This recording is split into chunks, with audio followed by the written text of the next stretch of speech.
remote session meeting of the OSCE General Committee on Economic Affairs, Science, Technology, and Environment.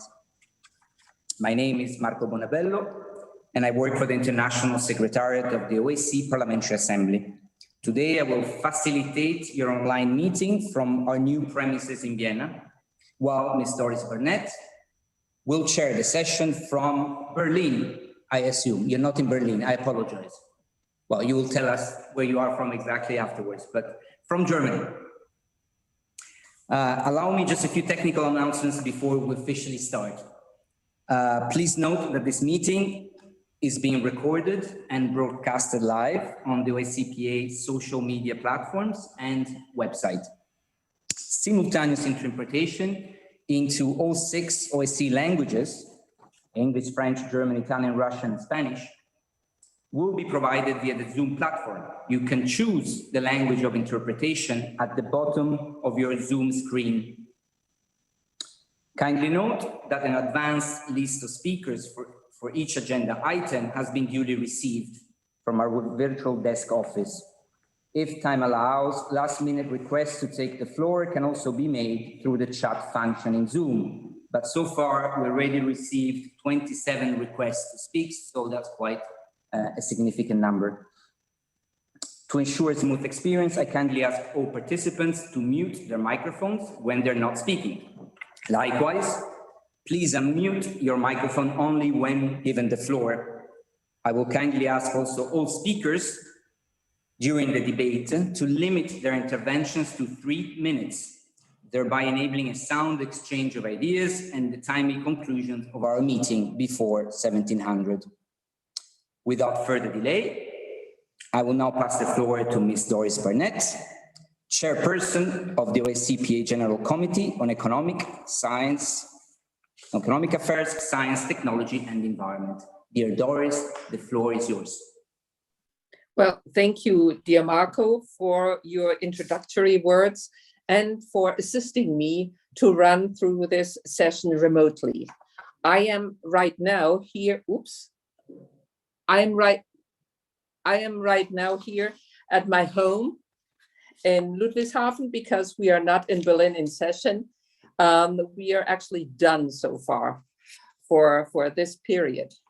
Well, dear colleagues, in accordance with the special emergency rules adopted by the Standing Committee, our meeting today will consist of the official presentation of the report prepared by our colleague, Ms. Elena Gibera-Hoxha, and of the ensuing debate, which I expect to be interesting and constructive, especially since 27 participants are already on our list.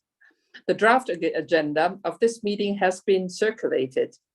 As we heard, no objections, it shall be considered adopted, and you all have it. Well, moving forward, the second item on today's agenda is my opening address. So, dear colleagues and friends, I'm pleased to welcome you to today's meeting of the OSCE PA General Committee on Economic Affairs, Science, Technology, and Environment within the framework of our 2021 remote annual session. It is great to see so many of you connected to discuss this year's report of our committee, as well as to exchange views on the top economic and environmental threats impacting security in our region. To begin with, I would like to commend the International Secretariat and next to our Secretary General, particularly Marco Bonabella, for the outstanding work carried out over the last 18 months. Not only you kept our political dialogue running despite the pandemic, but you also made proficient use of the new technologies to deepen our security exchanges. I'm also especially thankful to my second committee colleagues, Artur Gerasimov and Elena Hoxha, for their extreme exemplary dedication to the cause of multilateralism and parliamentary diplomacy. Over the last months, we frequently met to discuss issues related to our citizens' security, including the short and long-term impact of the COVID-19 pandemic. As a result, today we will be hearing from our rapporteur about the wide range of very complex and interlinked challenges, including some recommendations intended to overcome them. Hopefully, our forward-looking debate will sharpen the Assembly's determination to build lasting economic and environmental security in the OSCE region and beyond.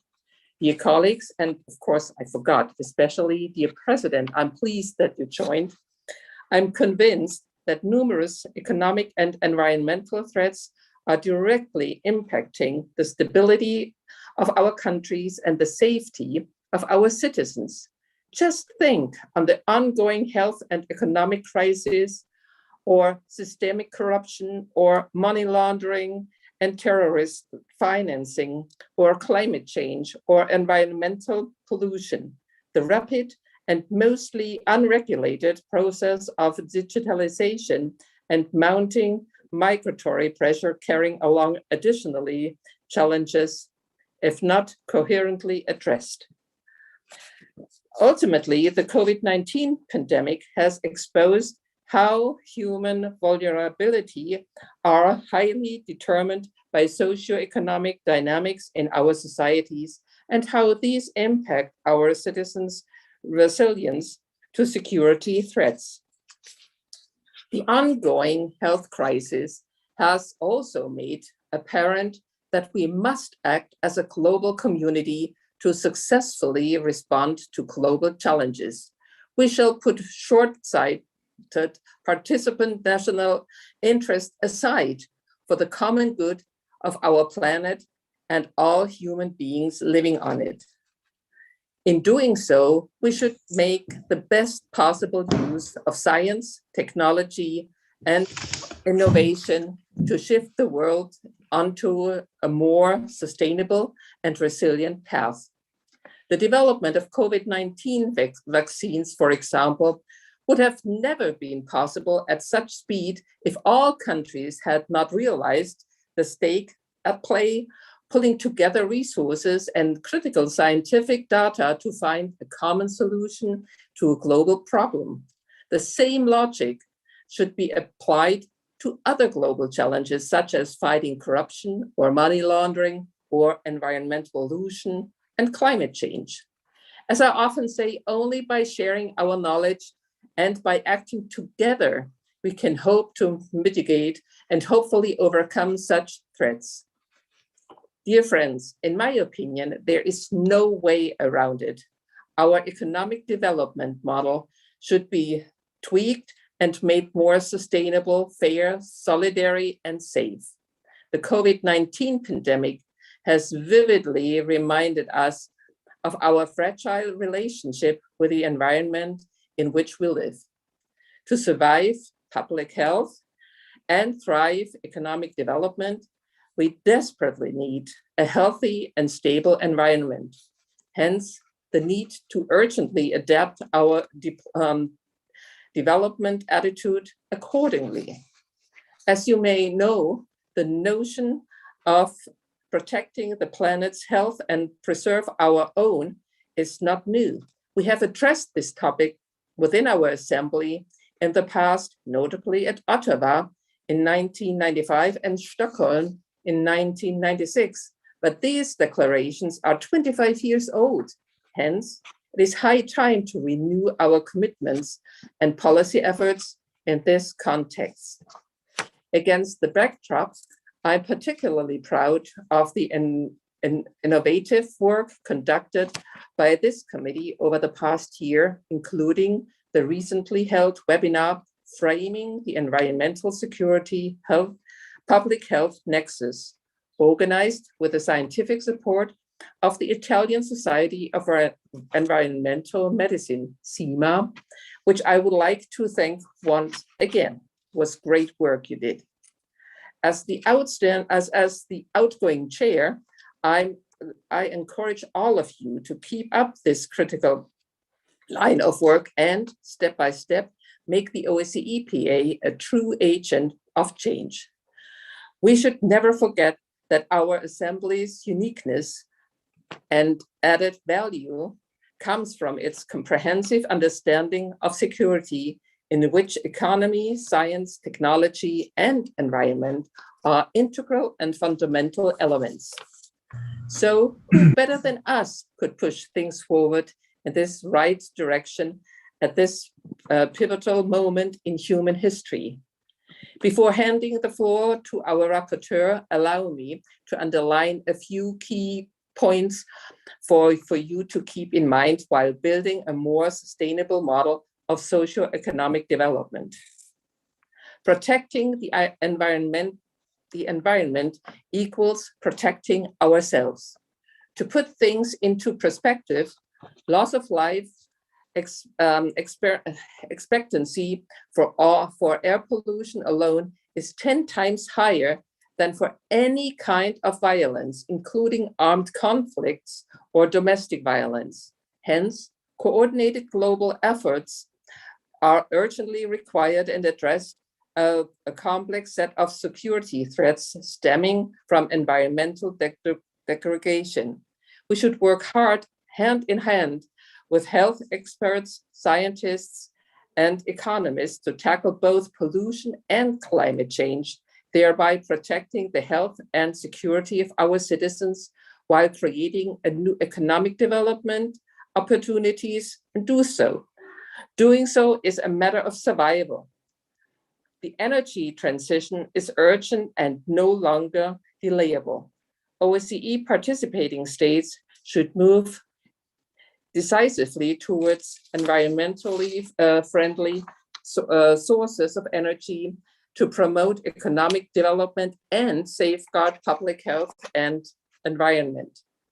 To this end, it is paramount to seize all public subsidies to fossil fuels and urgently invest in green energy production, stocking and distribution facilities, and infrastructure. Notably, technological innovation can also improve energy efficiency, thereby leading to a reduction of energy consumption. Ultimately, our entire economies should become green. It is critical to mobilize public and private resources towards the rapid greening of all our production lines, heating processes, transportation networks, and public and private services, thus generating a quick decrease of all greenhouse gas emissions and pollutant. For instance, e-mobility seems very promising to achieve climate neutrality, mainstream cleaner mobility, and protect public health. This complex but unavoidable conversion process, if duly conceived and coherently implemented, shall itself trigger a major development boost, thereby generating a win-win situation for all our countries with new opportunities for multilateral cooperation. In conclusion, this is the moment to be brave and forward-looking. Our security and future on planet Earth is at stake.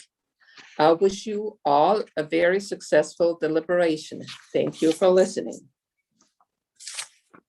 And now, moving forward to the next point, let's see. Which is in fact the core item of the session. I will now give the floor to our rapporteur, Ms. Elona Hoxha, who will present her comprehensive report that builds upon relevant activities such as parliamentary web dialogues organized in the past year. As previously mentioned, we are working under emergency rules for this remote session. As such, we will not be voting on any report or resolution nor supplementary item today. While I certainly regret that we cannot express a collective position on some of the major threats affecting our collective security, we should nonetheless use this rather unique opportunity to have a thorough, balanced, and forward-looking policy debate on these critical economic and environmental challenges we are facing. We often complain that we do not have enough time to debate our top concerns. Well, today, apparently, we do so, while 27 speakers on the list. So please make the best out of this opportunity. Dear Eleanor, thank you again for your active engagement and genuine commitment in putting together an excellent report that touches upon so many critical economic and environmental issues and challenges. I think you did a truly amazing job with the support of our International Secretariat and produced one of the most comprehensive and forward-looking documents ever in this committee. And actually, we all should take this paper into our parliaments and debate it there too. I now look forward to hearing your views. You have the floor, Eleanor. Thank you, Doris. Dear colleagues, dear Doris, Artur, Marco, it's a great pleasure to be connected with you today and present my official report before the General Committee on Economic Affairs, Science, Technology and Environment. Before doing so, allow me to commend our chair, Madame Doris Barnett, for her unlighted leadership during some of the darkest moments and months in the modern history. Doris, it has been a pleasure and honor to serve by your side. I think I learned a lot. And I think that together we have managed to explore many critical issues for the future of our citizens. I truly hope that those that will come after us shall build on this important legacy.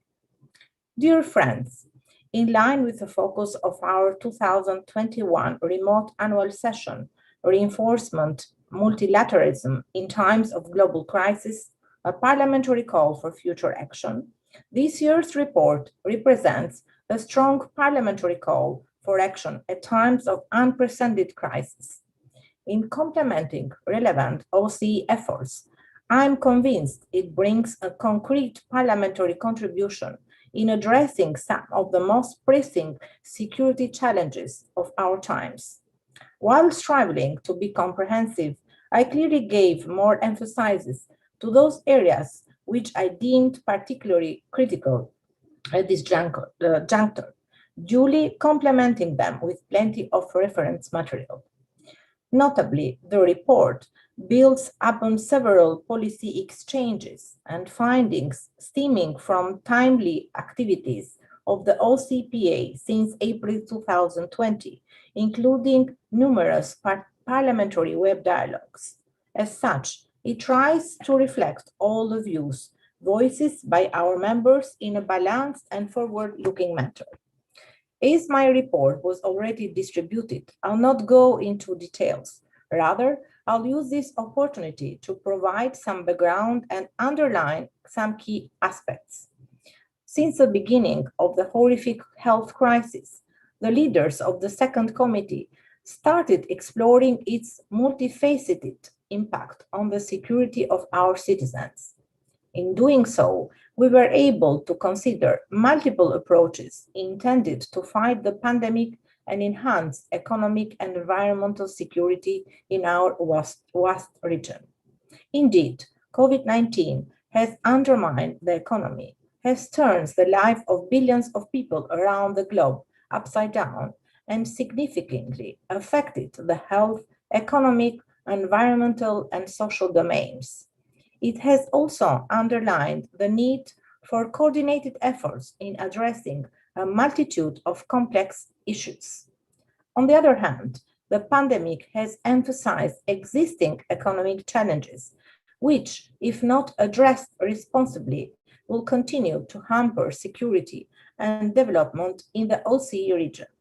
On the other hand, the pandemic has also triggered greater awareness of the fragility of the environment and its importance for human well-being.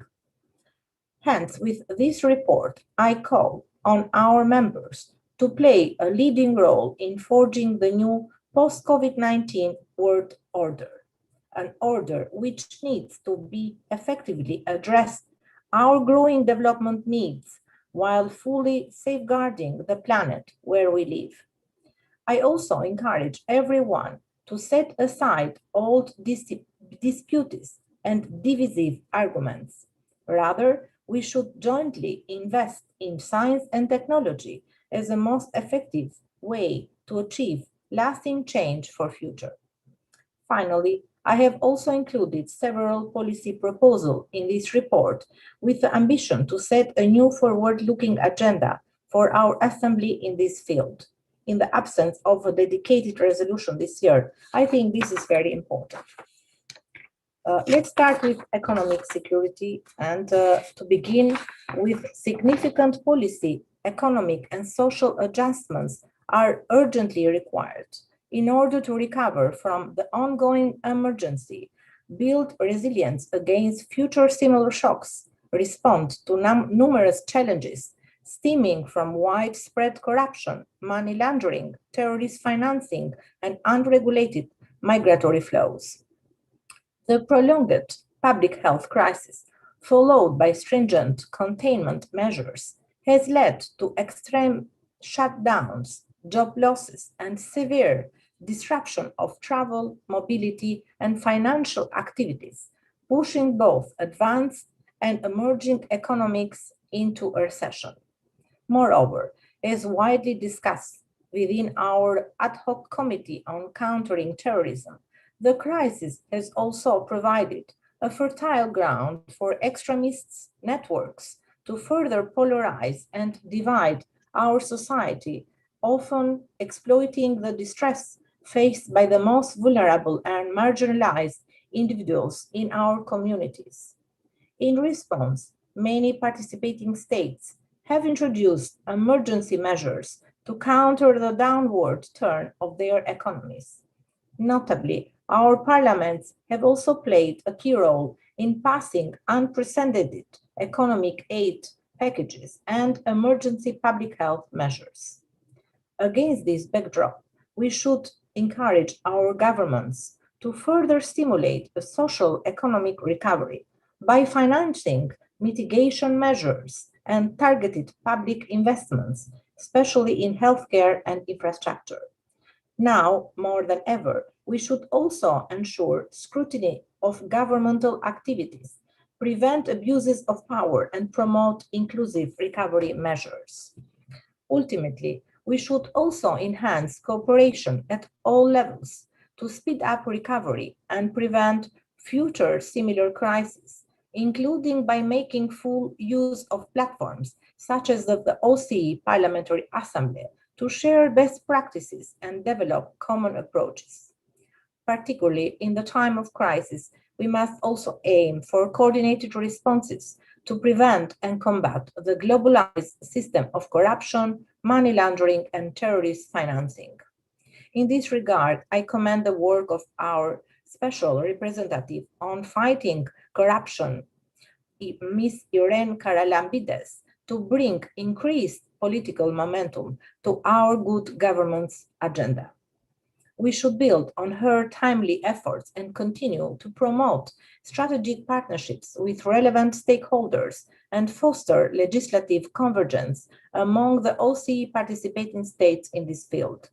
New technologies and digitalization process offer incredible opportunities to enhance overall transparency, accountability, and public access to information. Furthermore, societies where rights are fully enjoyed by all tend to be more secure, with better prospects for sustainable and resilient development. I therefore welcome the work of our Special Representative on Gender Issues, Dr. Hedy Fry, in supporting women's economic empowerment as a prerequisite for inclusive and equitable recovery. We need to advance gender mainstreaming efforts through education and open public dialogue, including by upskilling and reskilling vulnerable groups, women, minorities, and youth.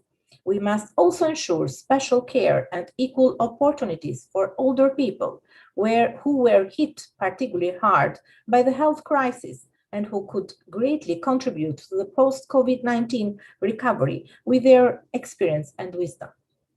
With migration routes constantly shifting and migration dynamics perpetually evolving, we must better prepare to deal with growing influxes of migrants, including for environment and climate reasons, by putting into places forward-looking migration and development policies.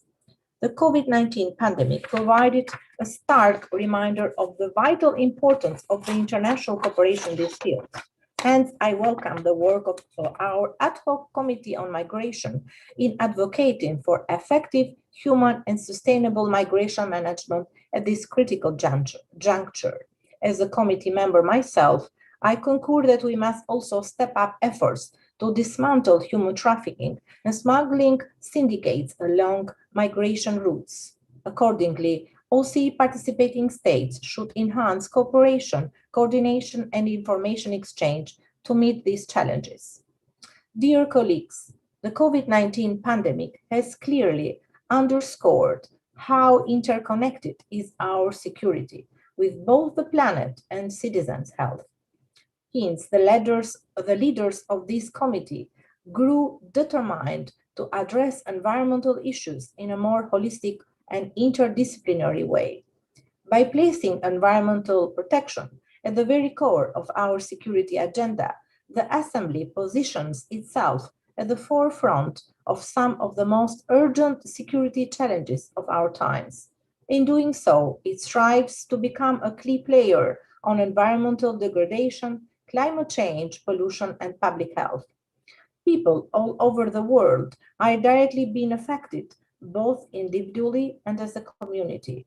Effects are wide-ranging, and besides the environment itself, they concern public health, economy, infrastructure, and energy resources and security. Against this background, our special representative on Arctic issues, Ms. Toril H. wisely centered her mandate on raising awareness on the direct impact of climate crisis on the Arctic, where its effects are more visible, and on the overall security of the OSCE region. Her work, just like the activities conducted by this committee, underscore the need to urgently depoliticize the debate on climate change, prioritize environmental security within the OCPA agenda, and further operationalize our engagement in this context. Environmental degradation represents one of the most urgent and global security threats faced by the human civilizations. As such, we should proactively engage in safeguarding our environment, which includes our climate, by urging our governments to ratify and implement relevant international agreements, by developing new partnerships with key international stakeholders, and by promoting interdisciplinary knowledge sharing to better inform our future joint actions. Last fall, against the backdrop of the increasing SARS-CoV-2 infection rates through the OSCE, this committee has also started exploring possible correlations between COVID-19 transmission and fatality rates and air pollution. In this regard, we were captured by the innovative work of several research institutes, includes the Harvard Chan School of Public Health, Max Planck Institute for Chemistry, and the Italian Society of Environment Medicine. Inter alia, they found that at least 15% of the worldwide COVID-19 deaths can be traced back to the long-term exposure to the particulate matter, thus confirming that particulate matter should be regarded as a contributing factor to COVID-19 infections, both in the term of the airborne diffusion and health outcomes. This should not come as a surprise, though. We have been aware of the detrimental effects of the environmental degradation, and particularly of air pollution, on citizens' health for quite some time. Air pollution is the largest environmental cause of multiple diseases and premature deaths, especially among children, people with certain medical conditions, and the elderly. The WHO data indicates that 9 out of 10 individuals breathe highly polluted air, able to increase the risk of heart attacks, strokes, lung diseases, or cancer and premature death. Notably, changes in the air pollution levels immediate have positive effects on the climate too. In fact, by addressing pollutions, we have also addressed an easy to implement solution to climate change. These are synergies that we need to understand better and build upon in our policy making work. Now, more than ever, we need well-informed, coherent, and stringent environmental mitigation and adaptation strategies and policies based on the latest scientific evidence and international standards. Keeping in mind parliamentarians' role in promoting the implementation of relevant international norms and in adopting forward-looking legislation to protect the environment and public health, it is our duty to advocate for tighter environmental regulations and strengthen our interface with the scientific community to better inform our future policy-making efforts in this regard and in this context. Summing up, addressing these intertwined international issues has become pivotal as countries seek to rebuild their economies, respond to growing development needs, and enhance resilience against future shocks. We should therefore leverage on this momentum and, with the critical support of the science and the technology, redirect efforts towards shaping a truly sustainable development model in which economic, social, environment, and public health factors are duly pondered and given equal attention. Ultimately, what is needed is a more balanced and forward-looking development strategy in response to growing economic and environment concerns, as well as to the security expectation of current and future generations. In this endeavor, I echo Chair Barnett's appeal and firmly believe we should expedite the low-carbon energy transition, promote a more responsible economy that treasures environment sustainability, and harness the opportunities offered by the digital revolution and technological innovations to support the green transition. While the international community has failed to prevent COVID-19 pandemic, it should learn this experience to handle future similar crises and adequately protect the planet and the people living on it. We are facing a landmark moment in modern history. We should be up to this job.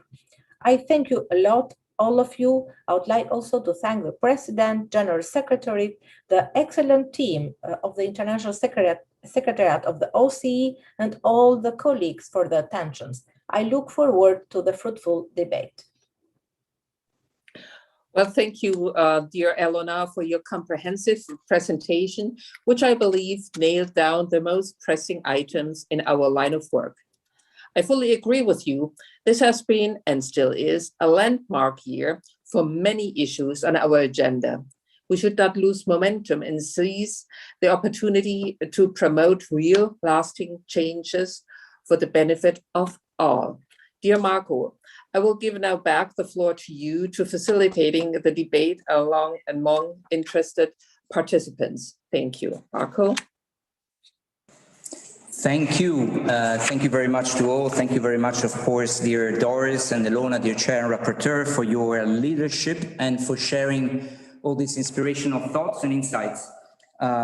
On a personal note, I would just like to say that working with you during the last few years has been a really rewarding experience for myself, and I learned a lot. So thank you very much. I would now like to open the debate. We have currently 28 members have asked to speak and are included in the speaker list, which has also been posted on the chat. So you can see the order. There could still be small changes if needed, but we will try to stick to it as much as possible. And we will start, of course, with those who've signed up first. The time allotted for each speaker is 3 minutes. So we'll kindly ask you to stick to that time frame. There will also be a timer on the screen to help you in time management. Of course, if time permits, I would also encourage other participants to engage from the floor by registering through the chat function as soon as possible. If you do that, please indicate your name, your country, and of course, the country you represent and the language you would like to intervene. I would also like to note that we have 215 connections right now, which is, I think, a very good number of connections.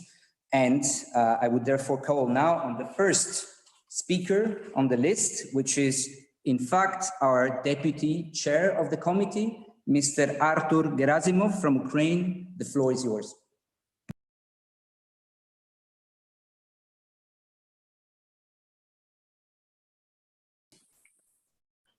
You have to unmute. Artur, I'm afraid we cannot hear you. You are unmuted, but we don't hear you. Maybe there is a technical issue, which is strange because before we heard you. Maybe we will just go forward and then we'll come back to you. Okay, thank you very much. My next speaker on the list is Miss Margarita Sederfeld from Sweden, followed by Benjamin Cardin from the USA. Thank you, Mr. Moderator.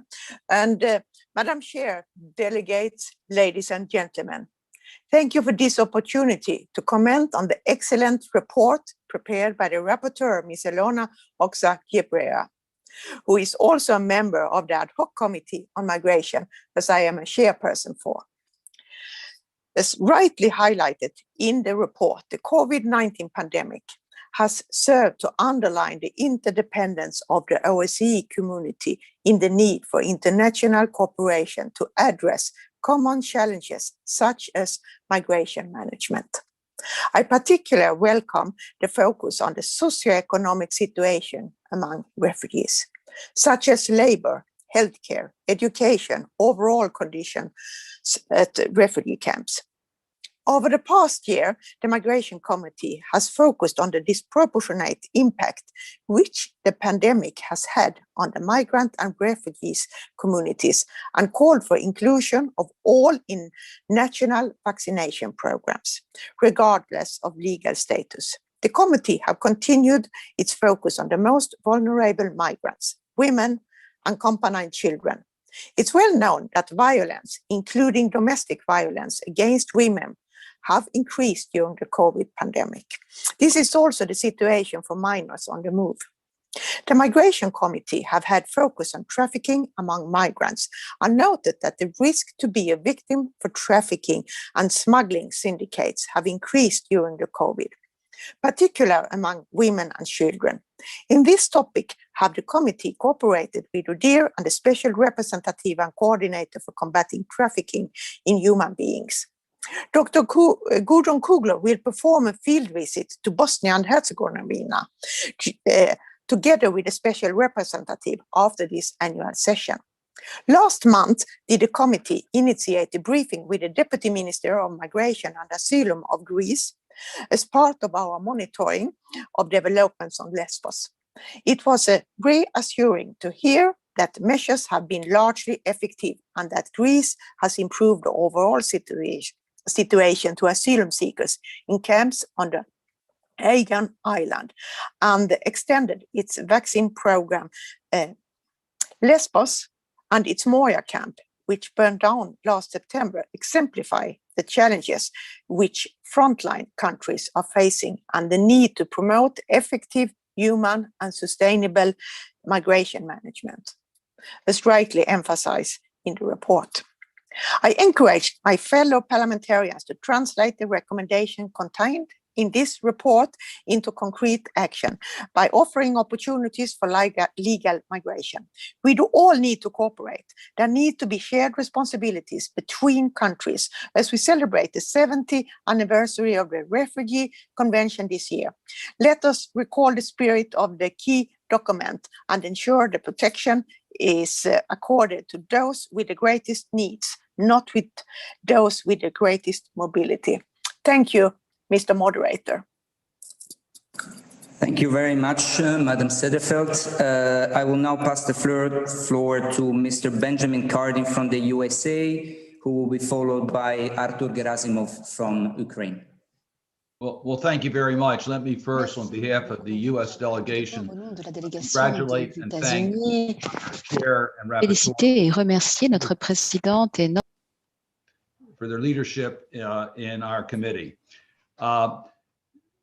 The report reinforcing multilateralism in times of global crisis, a parliamentary call for future action, is an excellent report, and I again congratulate our leadership. COVID-19 ravaged the world, making worse nearly all global challenges we face, including fighting corruption. As a longtime anti-corruption campaigner, I'm acutely aware of the opportunities for fraud and malfeasance that this crisis has presented. In particular, I'm most worried about the way that this global crisis has offered kleptocrats the opportunity to entrench their rule and steal more money than ever. That is why the Helsinki Commission launched the Congressional Caucus Against Foreign Corruption and Kleptocracy. This bipartisan group of members is dedicated to fighting back against the dirty money that is flooding our democracies and threatening to undermine the rule of law. We are also working more effectively to promote the rule of law abroad in countries struggling to end kleptocratic governance.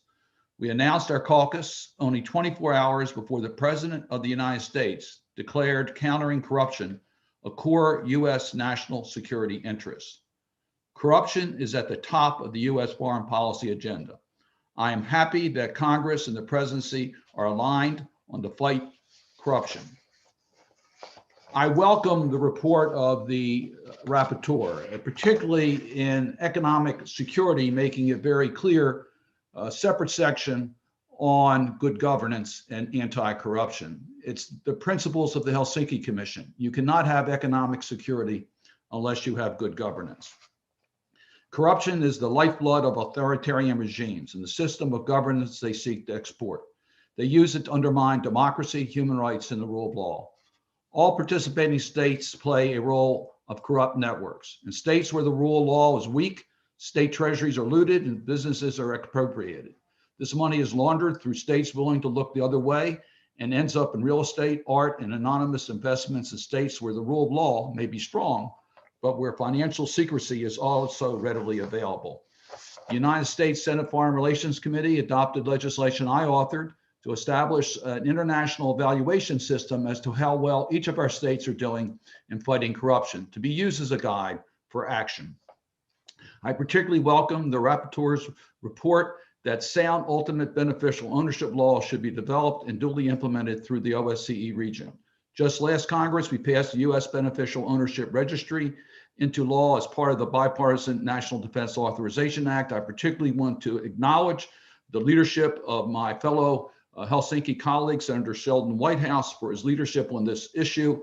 This should go a long way in fighting the anonymous shell companies and its demonstration the role parliamentarians can play to fight corruption. I look forward to working with our fellow parliamentarians to counter this threat. Thank you. Thank you very much, Senator Bencardin, for your remarks. I will now pass the floor to our next speaker, which will not be Mr. Gerasimov, who's changing a device right now for his connection, but rather Ms. Odobono Van Dorn from France, if she's available, followed then by Ms. Heidi Fry from Canada. Ms. Odo Van Dorn, c'est à vous la parole. Merci, Monsieur le modérateur, cher Marco, Madame la Présidente, Madame la rapporteure, chers collègues. First, I'd like to thank Madame Rapporteur for her very interesting report placed under the sign of strengthening multilateralism. As the chair of the other committee of countering terrorism, I also wanted to thank her for highlighting some of the work of that committee. Notre comité a attaché une importance particulière à examiner l'impact de la pandémie en matière de radicalisation et de terrorisme, notamment via les médias sociaux. Grâce à la réactivité et au soutien du secrétariat international, notre comité a pu continuer à se réunir en ligne et débattre de ce sujet en dépit de la pandémie de Covid-19. Nous avons par exemple participé à la conférence parlementaire internationale co-organisée notamment par l'APCEI, les Nations Unies et l'APOSCE ou encore à la conférence annuelle de l'OSCE de lutte contre le terrorisme. J'en profite pour saluer le travail du président de ce comité, Renol Lopatka, ainsi que l'équipe de Marco Bonabello au secrétariat international. Comme l'indique notre rapporteur, il est exact que la crise sanitaire et économique ont fourni un terrain fertile aux réseaux d'extrémistes pour toucher et embrigader les plus vulnérables de nos sociétés. L'isolement, dû notamment au confinement, et la peur accroissent la vulnérabilité humaine et créent des terrains fertiles de désinformation qui peuvent encourager les crimes haineux violents. Internet est désormais un outil privilégié pour appeler à commettre des attaques terroristes, les glorifier, recruter, stigmatiser les minorités et surtout diffuser des informations fausses et discriminatoires. En tant que Française, je suis très bien placée pour en témoigner. C'est à cause d'Internet qu'un professeur, M. Samuel Paty, a été sauvagement décapité l'année dernière en France, en plein jour, devant son collège. Internet a été le vecteur de haine contre cet homme qui ne faisait que son travail, informer ses élèves sur les libertés de conscience et d'expression et leur donner des outils pour qu'ils puissent être des citoyens éclairés. Ce sont les appels au crime publiés sur les réseaux sociaux qui ont incité l'auteur de ce meurtre à passer à l'acte. S'il est admis qu'il faut faire davantage pour empêcher l'utilisation d'Internet à des fins terroristes, il n'y a toujours pas de consensus international sur la réglementation d'Internet. Le terrorisme, tout comme Internet, n'ont pas de frontières. En tant que parlementaires, c'est à nous d'agir. Enfin, tout comme notre rapporteur, notre comité promeut des partenariats stratégiques afin de favoriser une harmonisation législative entre les pays membres de l'OSCE dans la lutte contre la corruption, le blanchiment d'argent et le financement du terrorisme. Il convient de renforcer la coopération et le partage d'informations, notamment relatifs aux circuits financiers clandestins. Il faut s'attaquer à ce mal à la racine. Je vous remercie. Merci beaucoup, cher Aude, also for your kind words and for also sticking to the time limits. The next speaker on my list is Ms. Heidi Fry, also a special representative on gender issues from Canada, followed by Mr. Luigi Augustori from Italy. Madam Fry, the floor is yours. Thank you, Marco. Good morning, everyone. And I just wanted to say, dear colleagues, Doris and Arthur and Alona, I want to congratulate you on your good work and your very solid report. And Alona, thank you for mentioning some of the work that we did over the year on women's economic empowerment. COVID has exposed major flaws in our existing systems. Our economic, social systems showed vulnerabilities, and what they exposed is that the major vulnerability that we had was job losses. The vulnerabilities in infrastructure, our health systems were not able to cope, and the vulnerabilities in security and in our inability sometimes to respond to crisis. I think what we build back and we reassume economic growth, we must not do business as usual. How we get jobs back and in a new world of work, in a new post-industrial era, where we have to look at change and we have to look at sustainability, it means that we have to look at women as being part of that solution. Women were the first to lose jobs. Women were the first to have to leave jobs because they had to stay home and look after their children. Women were the first ones on the front lines, and so many women were at risk at all times. And many women, as we know, work in precarious jobs, which were totally gone by the time and were totally at risk. Yet, as we build back our economy, we need to have women there. Women are essential. They're essential to fill the new jobs, because those jobs are going to be jobs that are service jobs in the new economy, caregiving jobs, healthcare jobs, and certain industries in that area. And women need to be there in politics to ensure a decision-making process. We have to invest in the 21st century economy, and we must invest in human capital. Women make up 51% of that human capital. As we look at getting those new jobs, we have to look at how we reskill the current workers to fill the new jobs and how we get youth to get their first jobs. They have had a year, almost a year and a half, where they had no jobs at all. So we've got to invest in skills and training. Seniors now make up about over 703 million globally, and that is going to increase by 2050 to 1.5 billion. They're going to need caregivers, and we're going to have worker shortages. Women will fill those gaps. But as we look at building back, we've got to look at our infrastructure. We've got to look at the healthcare sector. Women make up 70% of the service jobs in that sector and in other sectors. To build back, we have to be resilient. We have to look at youth. We have to be able to allow multilateralism and sharing of best practices. We've always competed with each other as nation states. We need to actually start sharing health information, new technologies. We need to share decisions on the environment. And to deal with this new pandemic and a new climate crisis that we have to look at for the future, we must become inclusive. We must become resilient. We must resist and fight corruption, greed, racism, and xenophobia. And we need to actually make room for those who have been outliers, the people who have not been involved in our economies, migrant workers. And to be able to honor our new economy, we must be able to do these things together, to share, to consider multilateralism. Thank you very much. Thank you very much, Madam Fry, for your intervention and adding your wisdom to this discussion. I would now like to pass the floor to Mr. Luigi Augustori from Italy, and he will be followed by Ms. Irene Karalambides from Cyprus. Luigi, you have la parola a te. Grazie Marco, Presidente, cari colleghi. Argomento prioritario alla nostra attenzione deve essere certamente la situazione economica. Le conseguenze della pandemia sono state devastanti per il tessuto economico mondiale. Ci troviamo ad affrontare problematiche relative alla disoccupazione, alla chiusura delle aziende, all'instabilità finanziaria, ai problemi di approvvigionamento e più in generale al sentimento delle nostre popolazioni che si trovano di fronte alla perdita di sicurezza economica.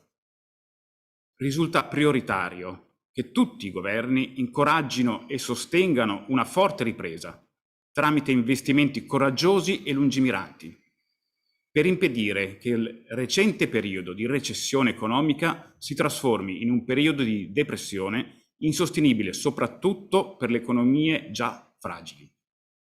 La forte instabilità socio-economica causata dalla pandemia ha moltiplicato la portata delle sfide che i nostri paesi devono affrontare.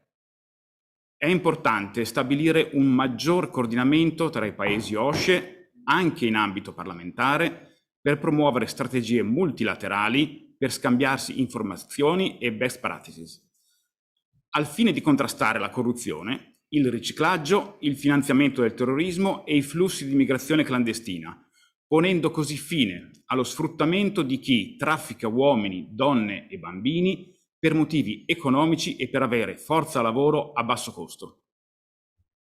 Altro argomento prioritario è quello legato alla sicurezza ambientale. Dobbiamo proteggere i nostri cittadini, garantendogli la possibilità di vivere in un pianeta sano e pulito, comprendendo che le esigenze ambientali sono interconnesse con la sicurezza quotidiana.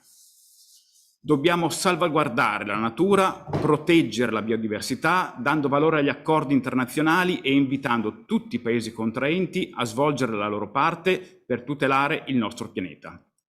Dobbiamo sostenere con forza gli investimenti in grado di coniugare occupazione e innovazione tecnologica ed ambientale, migliorare la mobilità sostenibile e responsabilizzare i processi economici globali, anche e soprattutto dialogando con altri grandi paesi esterni all'OSCE.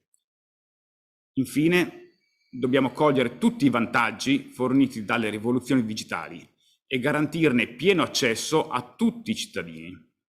Fornendo gli strumenti digitali si assicurano processi inclusivi e di sviluppo socio-economico, obiettivo fondamentale per i paesi OSCE. Vi ringrazio per la vostra attenzione. Grazie infinite, caro Luigi. Thank you very much for your intervention. The next speaker on my list is our Special Representative on Fighting Corruption, Ms. Irene Karalambides from Cyprus, and she will be followed by Mr. Tekin Bingöl from Turkey. Irene, you have the floor. Thank you, Marco. Dear colleagues, thank you for the opportunity to contribute to today's discussion on the second committee report. Bravo, Ilona, for a comprehensive presentation which wisely reflects many top priorities in our agendas, including in the field of fighting corruption. I do agree that we have to prioritize the fight against corruption, money laundering, and terrorist financing, particularly in times of crisis. This is precisely what our citizens demand from us, to protect public resources from corrupt and illicit practices.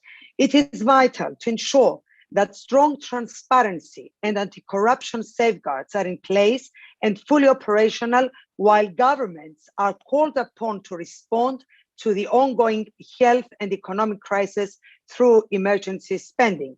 As a special representative on fighting corruption, my role is to bring political momentum to anti-corruption work.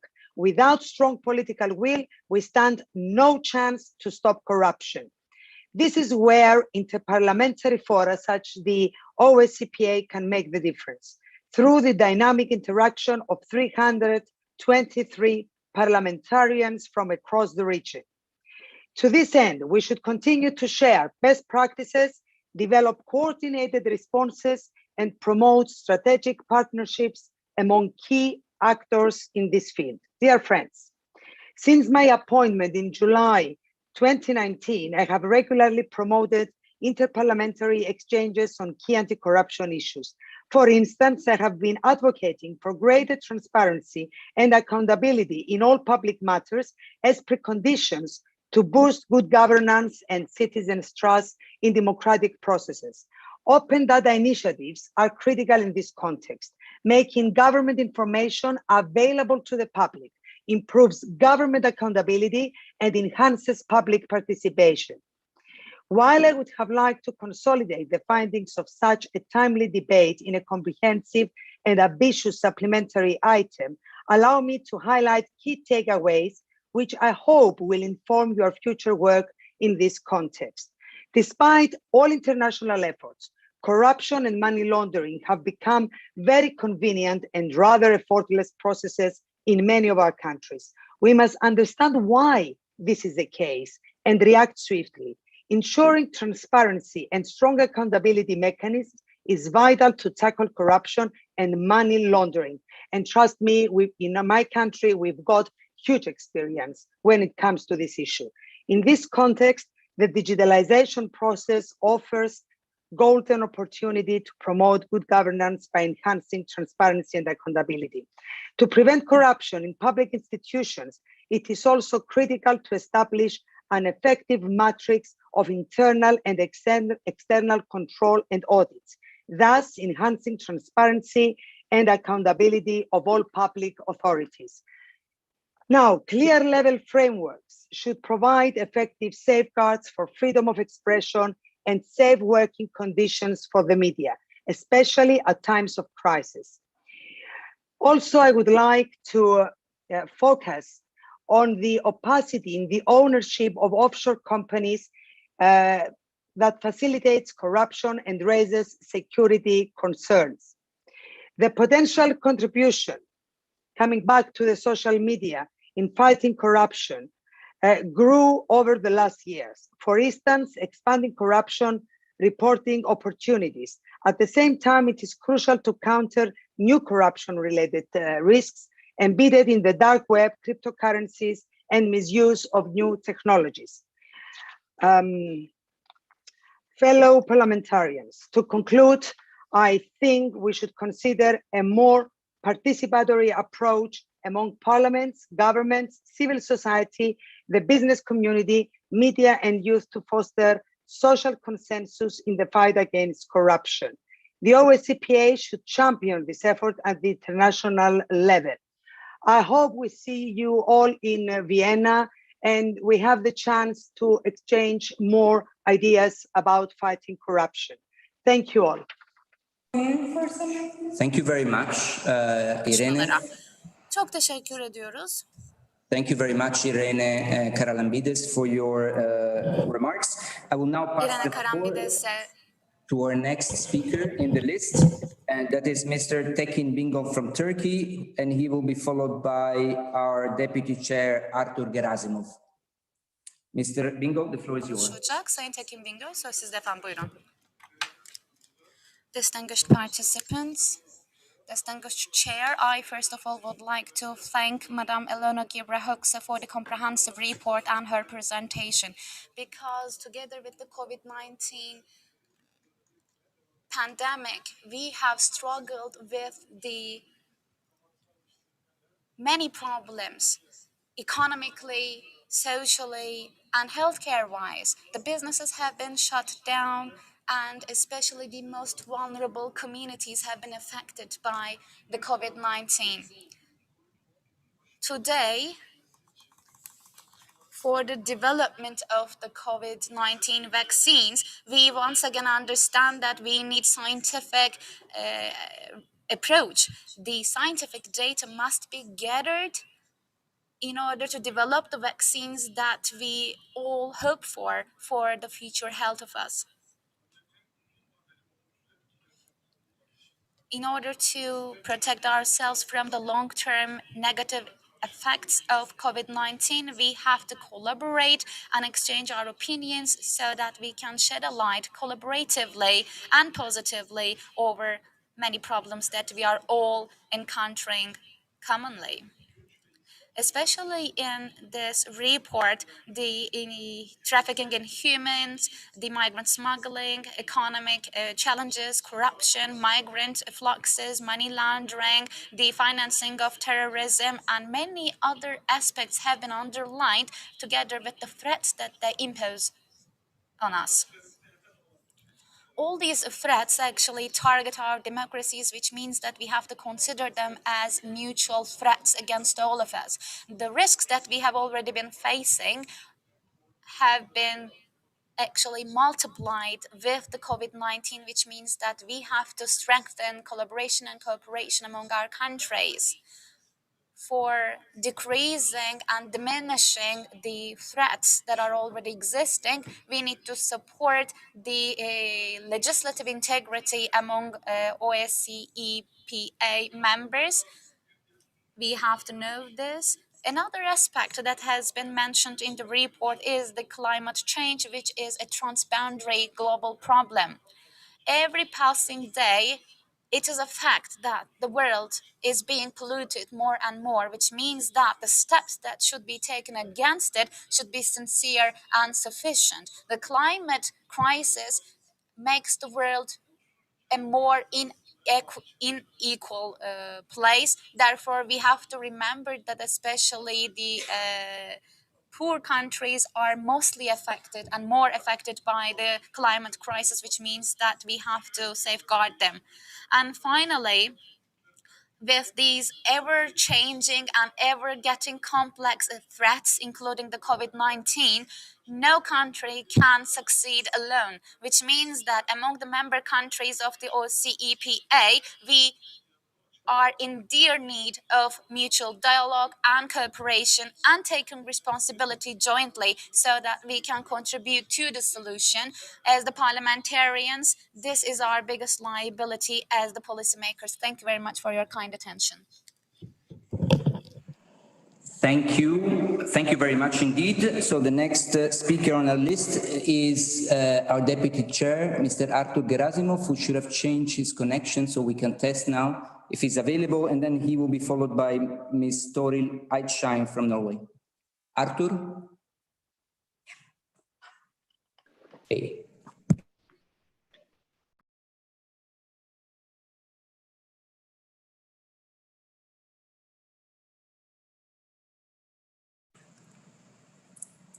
Artur, we cannot hear you. I assume we still have a problem with your connection. We can still try afterwards. So I would kindly ask Ms. Toril Aishem from Norway to take the floor, and she will be followed by Mr. Vadim Dengin from the Russian Federation. Toril, Special Representative on Arctic issues, you have the floor. Thank you, Marco. Hopefully you can hear me.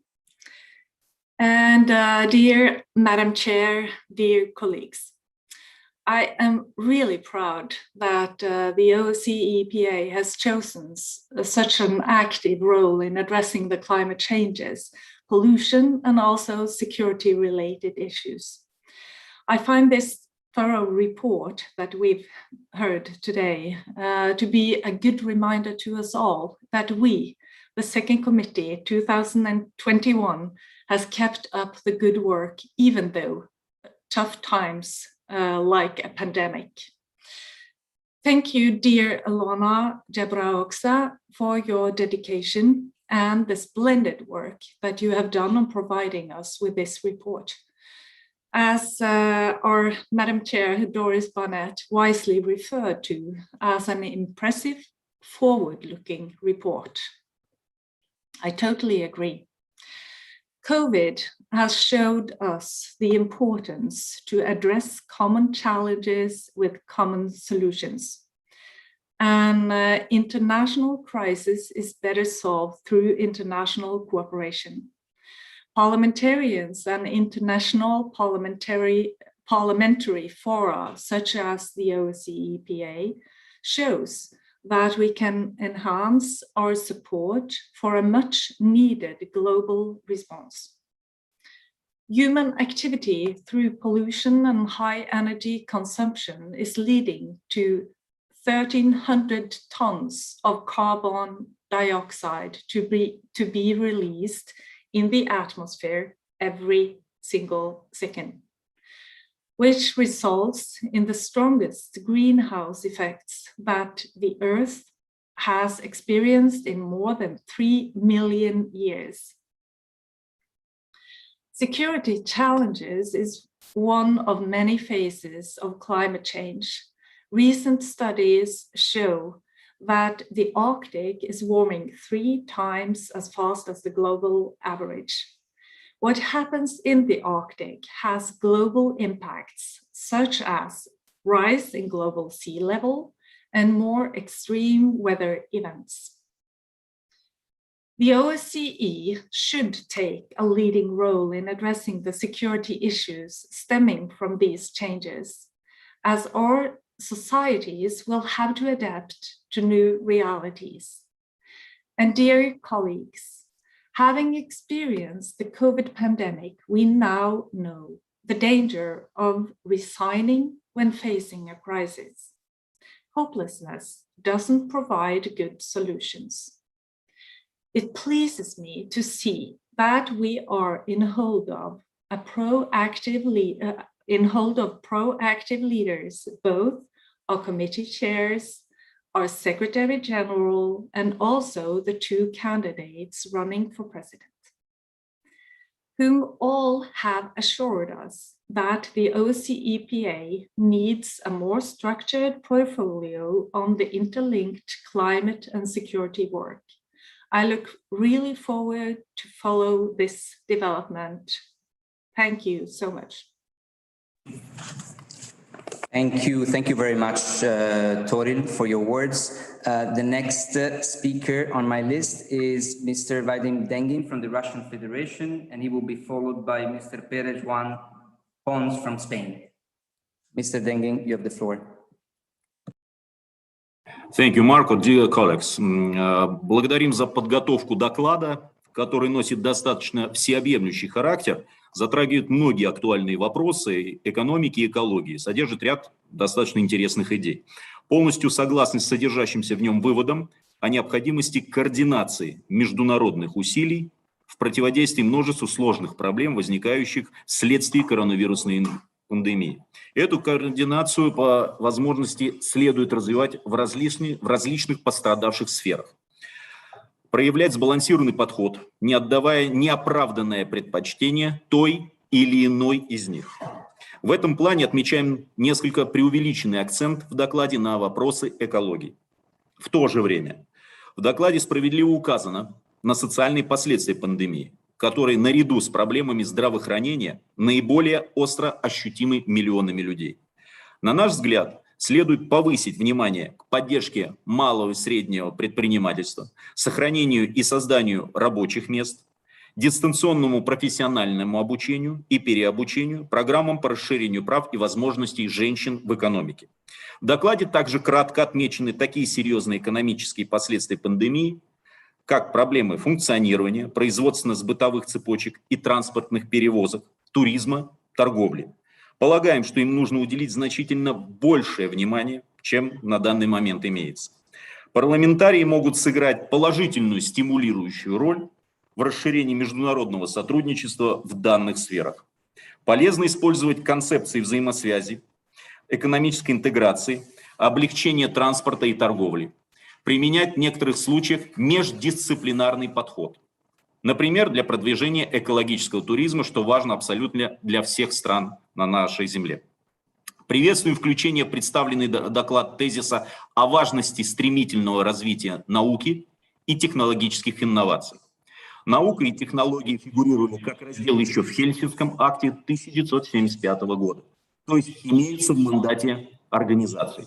Опора на них просто необходима для преодоления пандемии, выхода из экономической рецессии, дальнейшего развития цифровой экономики и решения экологических проблем. Поэтому мы предлагаем возродить на площадке парламентской ассамблеи ОБСЕ обсуждение темы международного сотрудничества в этой сфере. Безусловно, изменение климата остается серьезным вызовом для международного сотрудничества, сообщества и требует совместных действий для решения этой проблемы. Но мы не поддерживаем тезис о его прямой увязке с безопасностью. Полагаем правильным исходить из документов ОБСЕ, где говорится, что изменение климата может усугублять экологические вызовы, то есть действовать опосредованно. Ссылаясь на наименование раздела номер 3 доклада, также хотели бы отметить, что в обязательствах ОБСЕ применяется иной термин – экология и безопасность. Thank you.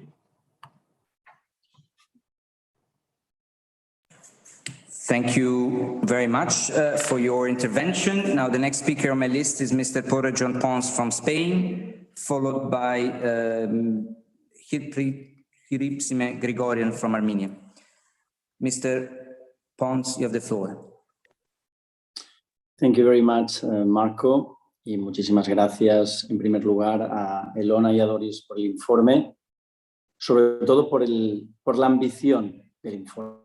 Es un informe muy ambicioso, yo lo resumiría en el planeta primero, ¿no? Hablan de rediseñar el nuevo orden mundial y por tanto muy de acuerdo con esta primera idea. Segunda idea sobre la seguridad económica. Creo que no hay nada más seguro económicamente y mejor para la recuperación que salvar vidas y reforzar los sistemas públicos, como se ha demostrado durante la pandemia. Y después, en relación a la recuperación económica, el caso europeo que ha lanzado un plan extremadamente ambicioso que sobre todo ha sido solidario. Quien más ha sufrido, más recibe. Y ligarlo también a la necesidad que se dice durante el informe sobre la idea de ayudar a los países que lo están pasando peor. Recordar que solo un 0,06% de personas en países en desarrollo está vacunada.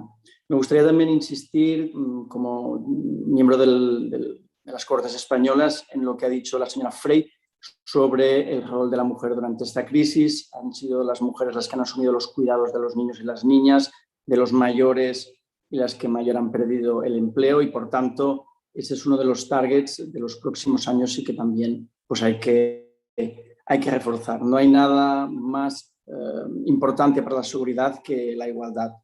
Otro reto es la cooperación. Nosotros somos un país que tiene fronteras europeas con Marruecos y por tanto somos plenamente conscientes que hay un problema de migración y un problema también ligado al cambio climático y me gustaría poner en énfasis que el segundo negocio más importante del planeta tras el tráfico de drogas es la trata de personas, muy especialmente trata de mujeres. Por tanto, todos los temas también están ligados con la situación actual. Sobre la emergencia climática ha intervenido una persona de Canadá. Creo que el ejemplo que se está produciendo en Canadá con las elevadas temperaturas no es más que un síntoma de esa necesidad que dice el informe del planeta. Primero, sobre la gobernanza, creo que es importante decir que no hay mejor gobernanza que cuidar el planeta y así permitir implicar a los jóvenes que necesitamos más que nunca para las generaciones presentes y futuras. Sí que me gustaría felicitar a la rapportora del informe por haber mencionado pues, que la administración Biden, a la que queremos felicitar por haberse incorporado al Acuerdo de París. Creo que eso crea un momentum que se dice en el informe que es una oportunidad única para acelerar en esta transición. Yo querría finalizar hablando de esta transición, descarbonizar el planeta, transición digital, transición verde y una transición mucho más ética y que nos permita ser mucho más solidarios. Yo sí que lo único que quería decir para terminar es que esta transición, este cambio que nos deja el COVID es que no podemos dejar a nadie atrás. Muchísimas gracias a las dos por el informe. Muchas gracias, Señor Pong. I would like now to try to connect again to our Vice Chair, Mr. Gerasimov, who I've been told is now ready to intervene. And then we will proceed with Grigorian from Armenia. Mr. Gerasimov. Yeah, thank you very much, Marco. Did you hear me now? Great. So now I'm in our parliament because we now have plenary session, but still I want to use this moment. And first of all, I want to say thank you very much for the very comprehensive report for our rapporteur.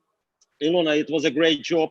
I want to say thank you very much for the leadership of the Assembly, to Secretariat and the leadership of the committee for activity, all the activities in this very difficult year, because really in some months our activities were even more active and effective compared to the previous years. So, and now I want really to say a few words about the situation in Ukraine. Because the outbreak of the Russian aggression and Russia's illegal occupation of Crimea and parts of Donbass led to a sharp environmental deterioration on the ground, as well as the Ukrainian government's inability to fulfill Ukraine's international environmental obligations in the temporarily occupied territories. I would like to name just several examples of numerous unlawful activities in combination with total ignorance from the Russian occupation power that could potentially lead to a real ecological catastrophe. While turning Crimea into military base, the Russian occupation authorities destroyed the unique peninsula's flora and fauna by exploiting its natural resources aggressively and conducting intensive land and sea military drills. For example, just in the period of 2014-2019, the occupation authorities conducted at least 89 military exercises near Puk Nature Reserve that resulted in huge air and water contamination in the region, as well as destruction of the local landscape. Also, the construction of the so-called Crimean Bridge significantly ruined the existing ecological balance of the Sea of Azov. And in this connection, we wish to point out that there are many unique wildlife species in Crimea, including donkeys, for example, which have been in danger of extinction since the beginning of the temporary occupation of Crimea by the Russian Federation. Hardly less alarming is the ecological situation in the Russia-occupied parts of Donetsk and Luhansk regions. In addition to direct military hostilities, there is an issue of another serious ecological threat that has been raised persistently by Ukrainian representatives in different international organizations. We refer here to the situation with abandoned coal mines in the non-government control areas that are flooded with toxic groundwater. That leads to contamination of drinking water as well as to gas methane, eruption. The local population is already seriously affected by the overall environmental degradation accompanied by the economic depression and the effects of the COVID-19 pandemic. We are therefore convinced that OSCE Parliament Assembly should take this issue a matter of high priority and ensure that the Russian occupation authorities are brought to justice for all the harm they have been doing. Thank you very much for your attention, and thank you very much for the work of the second committee. Thank you very much. Thank you very much, Mr. Vice Chair. Now the next person in the speaker is Ms. Grigorian from Armenia, followed by Ms. Karina Odenbrink from Sweden. Ms. Grigorian, the floor is yours. Yes. Thank you so much. And thank you to all the previous speakers, including Ms. Hoxha, for the report. Dear colleagues, as today we're talking about economic affairs and economic cooperation, it is very hard to imagine cooperation in a situation when a neighboring country, having unleashed a devastating, inhumane war against people of Nagorno-Karabakh, Artsakh last fall, now keeping Armenians captured during and after the war as hostages, staging various court trials against them, has even invaded the sovereign territory of the Republic of Armenia this May this year. It was astonishing to see the video of conversation between the president of Azerbaijan, Aliyev, and the first lady of Turkey, discussing the issue of captured Armenian nationals, where the first lady refers to Aliyev and asks if there are more captives, and then calls to send them part by part or portion by portion in stages. The video is a clear proof that all the Armenian captives are being held hostages in Azerbaijan for political bargaining and trade. Therefore, all the trials of the captives are simply staged, and the arrests are a forbidden punishment. This is in fact how the Azeri authorities are trying to mislead the international community. As we need to talk today about unblocking of the regional communication infrastructure in the South Caucasus, including railways, instead Aliyev is claiming a part of Armenia's sovereign territory as a corridor that will connect Azerbaijan with Nakhichevan and Turkey. A corridor has nothing to do with unblocking of roads and railways. It is an issue that was never discussed and will never be discussed. Instead, it is being very much manipulated by the authoritarian president, also for the internal use. In fact, in the part of the Republic of Armenia that was invaded is the narrowest in width, and this leaves no room to doubt about the motivation behind this intrusion. The war was put an end in November 9, 2020 with the signature of a trilateral agreement. And the agreement says clearly that all the POUs and other detained persons should be exchanged immediately and returned. And I think that it is no doubt that it is a necessary step to be undertaken by the Organization for Security and Cooperation in Europe to show that we deny the use of force or the threat of use of force as a means to resolve conflict. And by this, our words and actions should come to the same line. I want to thank OSCE Minsk Group leaders and member states, and as well as Georgia for their recent support in returning Armenian captives. Thank you. Thank you, Ms. Grigorian, for your intervention. The next speaker on the list is Ms. Carina Odenbrick from Sweden, and she will be followed by Sheldon Whitehouse from the United States of America. Mrs. Odenbrick, you have the floor.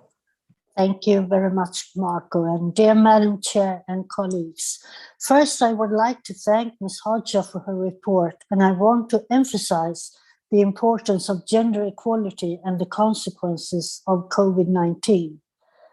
Gender equality encompasses a fair division of power, influence, and resources, and is a prerequisite for a peaceful and sustainable development. While we can see progress being made, there is also strong forces that do not wish us to see progress and even want to turn the clock backwards. We can observe growing nationalism where repressive leaders are trying to increase their grasp of power, which is resulting in a decline of democracy worldwide. The growth of nationalism and more authoritarian leaders do not only limit democracy, these anti-democratic forces are often united in their opposition against gender equality. The corona pandemic has affected men and women differently and has resulted in setbacks for the international work towards gender equality. Women are forced back into their homes to take care of children.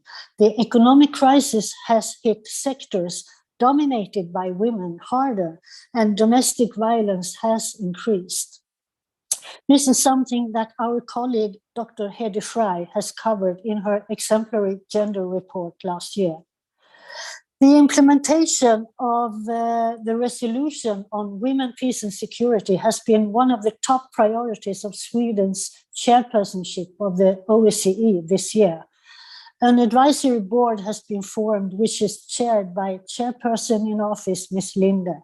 This group will, at the end of this year, hand over recommendations on how to further strengthen the women, peace and security issues within the OSCE framework. Moreover, I cannot overemphasize the importance of the civil society in the work to strengthen gender advancement. Dear colleagues, we can regain what we have lost if we want to. We have a possibility to undertake new progressive commitments after COVID-19 if we want to. Therefore, I want to underline the importance of our continued work to utilize the knowledge and experiences that the pandemic has created. We should never take anything for granted, but we must remember that nothing is impossible, and we should never underestimate the progress we have made. It all comes down to the trust in the possibilities of politics for progress in an organization where we can make each other better. Thank you. Thank you very much, Madam Odenbrink. The next on my list is Mr. Sheldon Whitehouse from the United States of America, followed by Ms. Denis Karas from the Belarus. Mr. Sheldon Whitehouse, you have the floor. Thank you very much, and thank you to the rapporteur and the authors for the focus in this report on climate, corruption, and kleptocracy.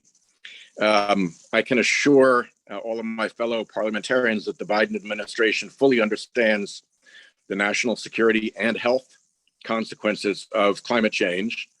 And I want to assure everyone that there is a firewall in the United States Senate to assure that a strong piece of climate legislation is passed.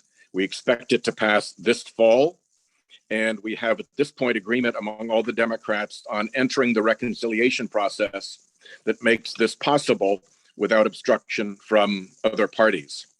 A key part of that is going to be a carbon price. First, because it is very helpful with respect to providing the kind of international border adjustments and leakage protection that is so important to our work ahead in Glasgow. And second, because it, I think, provides a framework for Glasgow being a truly important, vital piece of the climate solution. I'll just close by saying we've also passed, as Senator Cardin said earlier, the beneficial ownership bill. We have a new focus on putting America at the forefront of anti-corruption and anti-kleptocracy. And we look forward very much to the anti-kleptocracy summit that the Biden administration is planning. Thank you all very much for this great work. Thank you very much, Mr. Whitehouse, for your intervention. The next speaker on my list is Mr. Denis Karas from Belarus, followed by Mr. Gunnar Dusanbayev from Kazakhstan. Mr. Karas. Спасибо, уважаемые участники заседания. В последнее время со стороны представителей Литвы все чаще звучат обвинения белорусской стороны в отсутствии безопасности на государственной границе Беларуси. Согласно озвучиваемым литовской стороной цифрами, с начала текущего года литовскими правоохранителями зафиксировано значительное увеличение случаев незаконного пересечения границы. При этом от литовской стороны не были предоставлены факты, подтверждающие, что нарушители прибыли именно с территории Беларуси. Литовскими партнерами игнорируется факт, что за первые 5,5 месяцев 2021 года на границе с Литвой белорусскими пограничниками задержано 234 иностранных гражданина, которые намеревались незаконно проникнуть в Литву вне пунктов пропуска.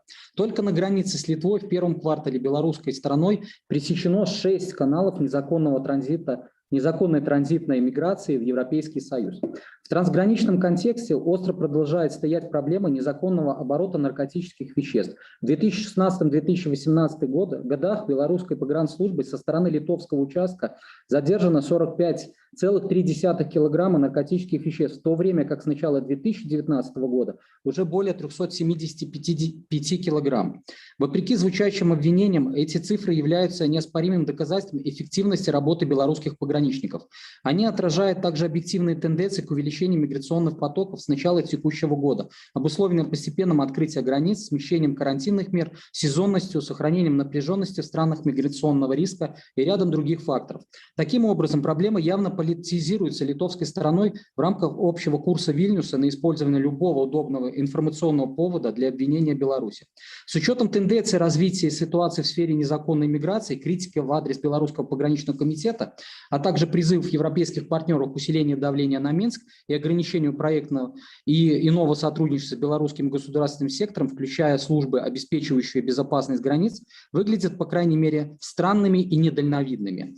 Представителями Государственного пограничного комитета Республики Беларусь отмечается, что практическое взаимодействие со службой охраны государственной границы при МВД Литвы выстроилось на достаточно высоком уровне и продолжает осуществляться в настоящее время. Диалог между пограничными ведомствами Беларуси и Литвы нацелен на повышение эффективности в борьбе с незаконной миграцией и нейтрализацию совместными усилиями общими для наших стран рисков.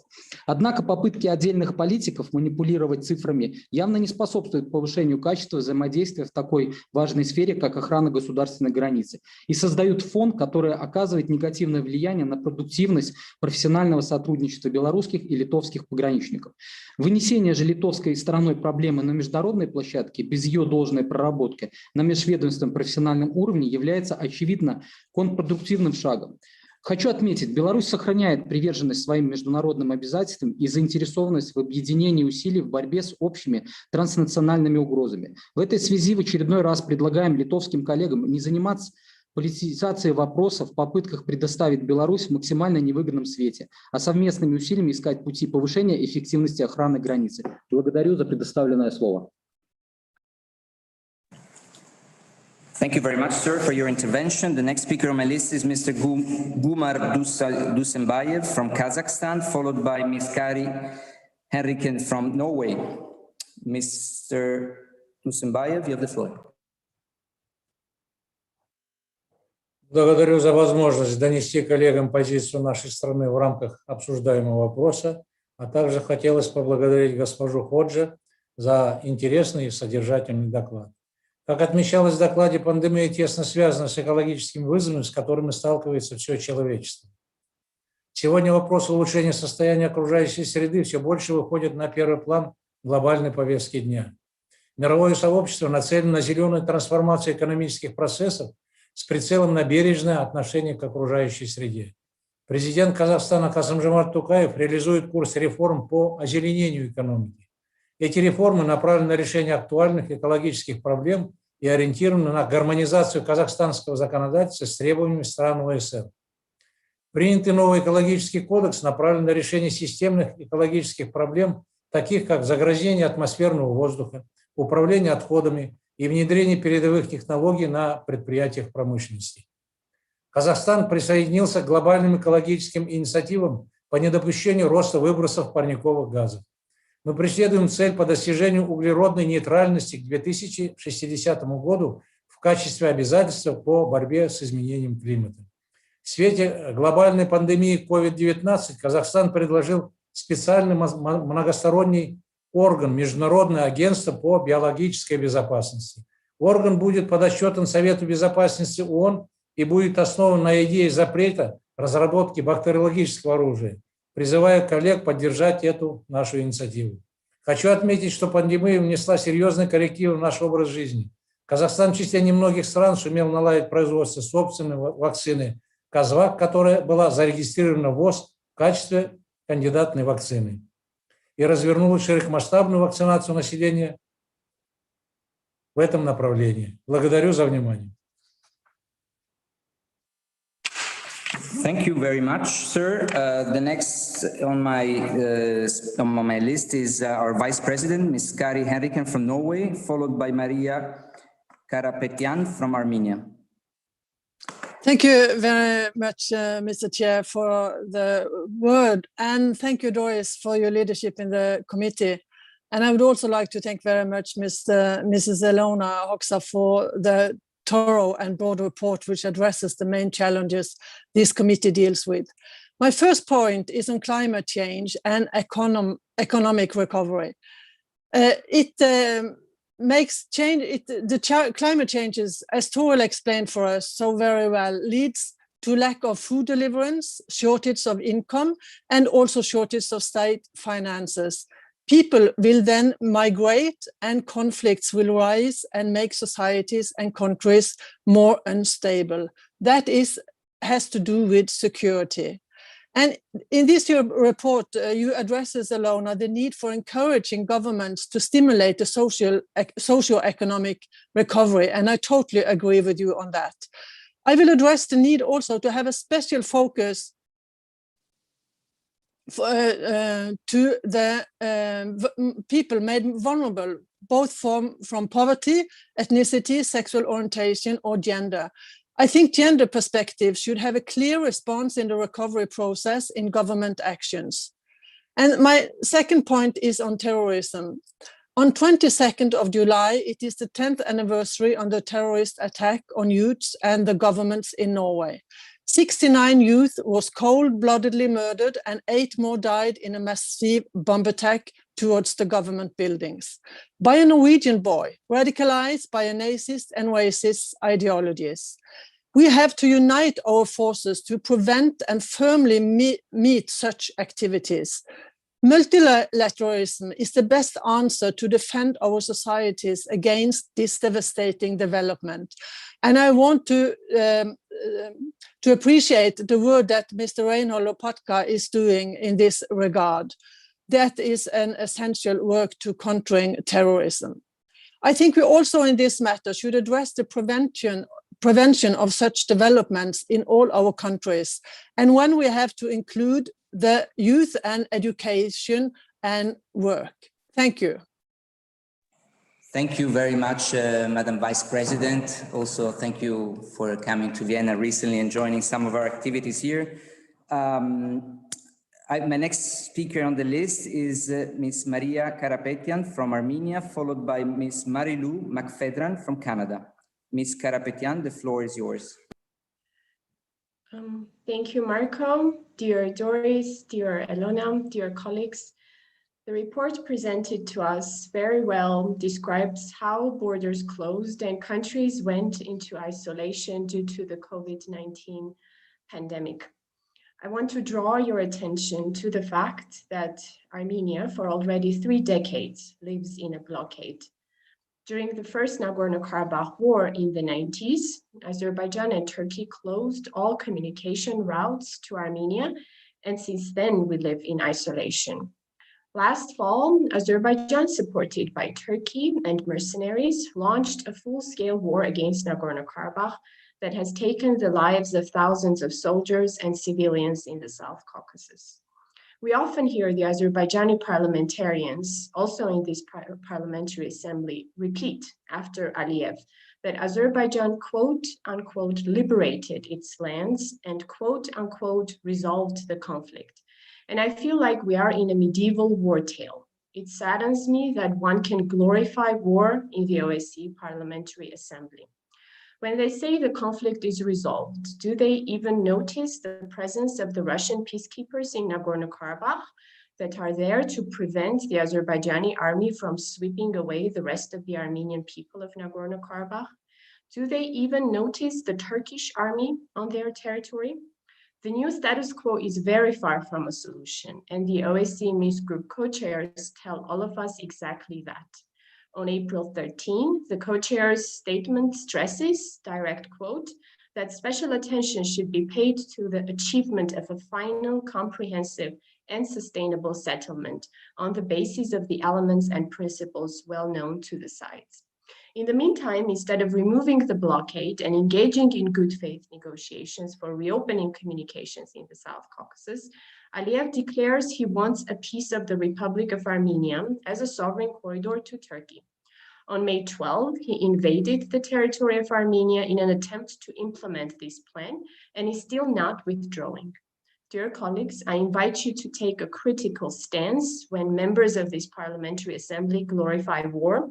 I also urge you to follow suit with leaders of states and parliaments around the world, calling on Azerbaijan to return the Armenian prisoners of war, withdraw its troops from Armenia, curb the expansionist rhetoric and stop sabotaging the efforts for peace in the South Caucasus. Thank you. Thank you very much, Madam. Before announcing the next speaker, I would just like to inform you that the list of speakers is closed now. It was already written in the chat. There are still 12 speakers on our list. So the next speaker is Ms. Marilu McFedran from Canada, followed by Ms. Gudrun Kugler from Austria. Ms. McFedran, you have the floor.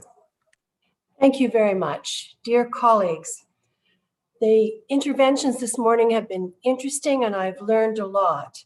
I'm particularly grateful to Ms. Hoxha for her report. Not only does it stress some of the great challenges we face, but it also highlights promising ways to overcome them. For my part, I would like to share my views on the topic of environmental security through the lens of the 2030 Agenda for Sustainable Development adopted by the UN General Assembly in 2015. As you know, the 2030 Agenda is a plan of action for achieving a dignified and sustainable way of life for all. The agenda calls upon all countries to promote prosperity and protect the environment by realizing 17 Sustainable Development Goals by 2030. Women around the world work collaboratively to succeed in securing the standalone goal for gender equality, which is core to achieving sustainable development, including well-being for all, which is Goal 3, urgent action to combat climate change, which is Goal 13. The goals of the 2030 Agenda, like the challenges we face here today as parliamentarians, are deeply interconnected. Take, for example, environmental security as an underlying determinant of health. Ms. Hoxha's report rightly highlights the impact of air pollution on human health. We also know that the greenhouse gas GHG emissions contributing to climate change include air pollutants, such as nitrogen dioxide. Reducing GHG emissions in transportation, oil and gas extraction, agriculture, and other sectors can thus not only address climate change, but also decrease air pollution, improve human health, and reduce health-related costs. However, there is a great deal left to do on this front. As highlighted by the UN 2020 Sustainable Development Goals report, although the pandemic may have contributed to a 6% drop in GHG emissions for 2020, we are still falling short of the 7.6% annual reduction required to limit global warming to 1.5 C above pre-industrial levels. This week in Canada, the heat dome over British Columbia, killing more than 450 people so far, is bringing this home to us in a way that I'm not sure we've ever appreciated before. As parliamentarians, we play a crucial role in ensuring the objectives of the SDG agenda are met. We have to review policies, legislation, and budgets to ensure that the commitments our governments make at the international fora are matched by concrete action on the home front. Just hours before our Senate adjourned this week, just days ago, we passed a new net zero bill, bringing into law setting new greenhouse gas reduction targets every 5 years, beginning in 2030. Canadian governments will no longer be able to set targets without being accountable to Canadians. Thank you so much for your attention. Merci, miigwech. Merci beaucoup. Thank you very much, Madam McFedran. I think I'm sharing the feeling of the entire Assembly when I'm passing you, of course, our sorrow and condolences for all the deaths caused by the latest heat wave. I'm seeing also Doris and Elona are sharing the same thoughts. The next speaker on my list is Ms. Gudrun Kugler from Austria, followed by Mr. Tahir Mirkishvili from Azerbaijan. Madam Kugler, the floor is yours. Yes, thank you very much, Mr. Chair, Mr. Bonabello. I do also share the condolences to the situation in Canada, of course. I would like to say also thank you to the rapporteur, Elona, and also Marco, you and Anya and the entire team for this most amazing report. I find it visionary and fantastic. And I would like to underline a few things that I think are a great contribution to our working together in the second committee. The report says that we need to now focus on two things. One, on alleviating the negative consequences of the pandemic so that the recession that we see now is not going to turn into a long-term depression. I think that this is a key word. But at the same time, the report says, let us also keep working on existing challenges. And so many of those challenges were mentioned by previous speakers: corruption, money laundering, unregulated mass migratory flow, and so many other things. And I think we need to consider how the second committee and us, all the parliamentarians at the Parliamentary Assembly, can make full use of the platforms. And I have to say that for me personally, our cooperation has already been tremendously beneficial. I have actively participated in the ad hoc committee on migration, and the chair, Margrethe Cederfeld, has also already mentioned it. What we have done there, an intense program, has been extremely helpful for us cooperating, but also for all the participants for their national activities in this regard. A second thing, if you allow me to underline, we need to draw in very consciously the special representatives and coordinators. There is so much expertise that is being put into reports, conversations. We need to draw on this expertise and bring it to the floor of the second committee so that we can find best practices and bring those ideas also back home into our countries. I would like to especially underline the report on human trafficking by Val Ritchie, Discouraging Demand, it is called. I will go with him to Bosnia to visit the camps there under this perspective. I would also like to emphasize what Ms. Toril Eizam has said on the Arctic issues. And we have so many other examples. This is what we need to bring very closely into the second committee so that we can use the findings and the benefits for our work together and in our different countries. Now, the process Helsinki Plus 50 says two things to us. One is that we need to grow as a platform. I think this is how we could do this. And secondly, that we need to tackle contemporary challenges. And I think we need to look, in addition to all the important things that we have now read in the report, into the issue of development cooperation, into the issue of geopolitical independence from ambitious powers, and also into regional inequalities. And I look forward to working with all of you on these issues. And I would like to say at this point, and to end, a great thank you to the outgoing chair, Doris Barnett, for her work. Great things have been possible. Thank you to all those involved, and I'm looking forward to cooperating on all of these important matters.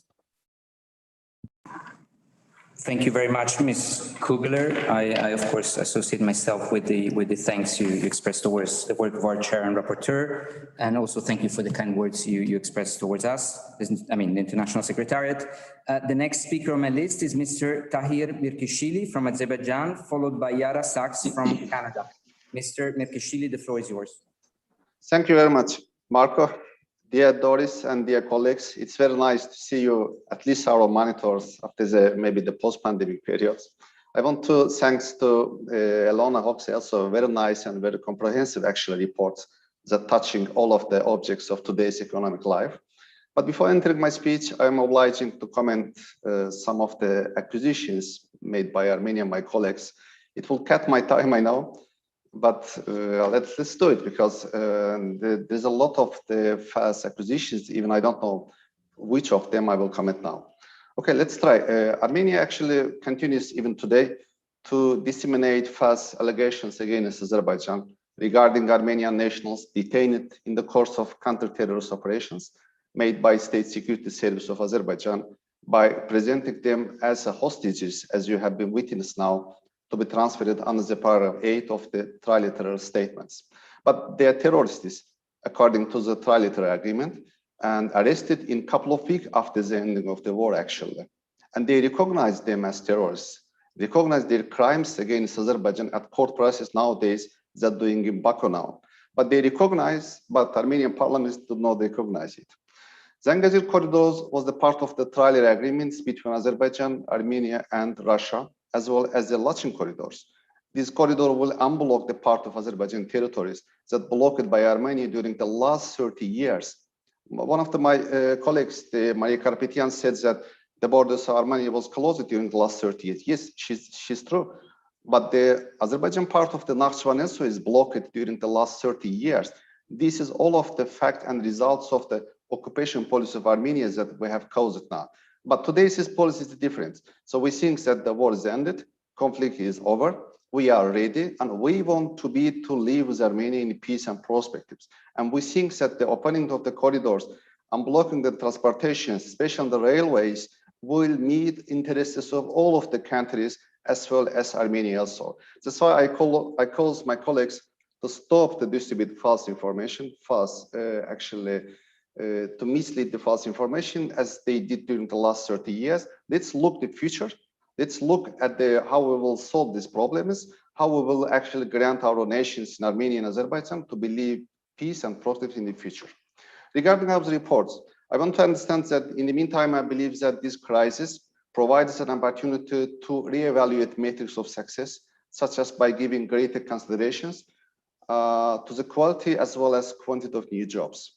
To unlock latent demands and executive division, I think that the government, especially the parliaments, could consider adopting new bills and ways of working and organizing, such as the following. The first one, to invest in inclusive growth and unblocking the maximum productive potential of all people in communities. The second, to lead a skill and talent revolution.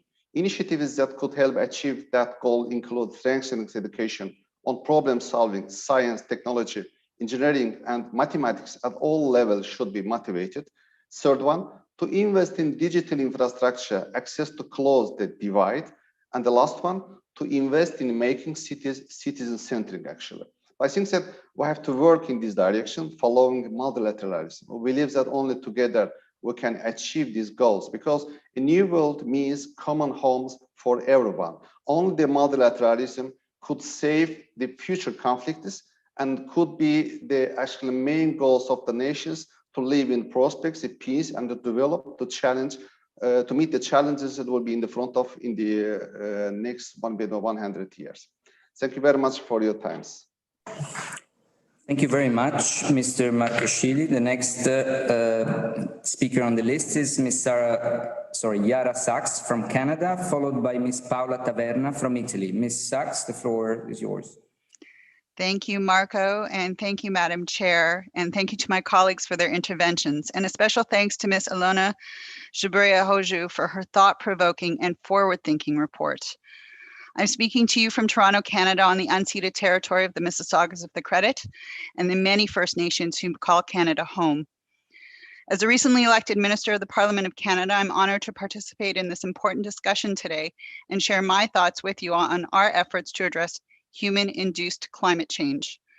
We can all be proud of the goals to limit global warming that were negotiated by 196 countries as part of the United Nations Framework Convention on Climate Change. These negotiations, which will continue at this year's Climate Change Conference, COP26, mark a valuable step in the global fight against climate change.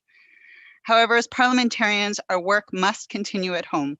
We must use every opportunity to advance the development and implementation of ambitious legislation in our own countries for the sake of our societies and for the sake of the planet.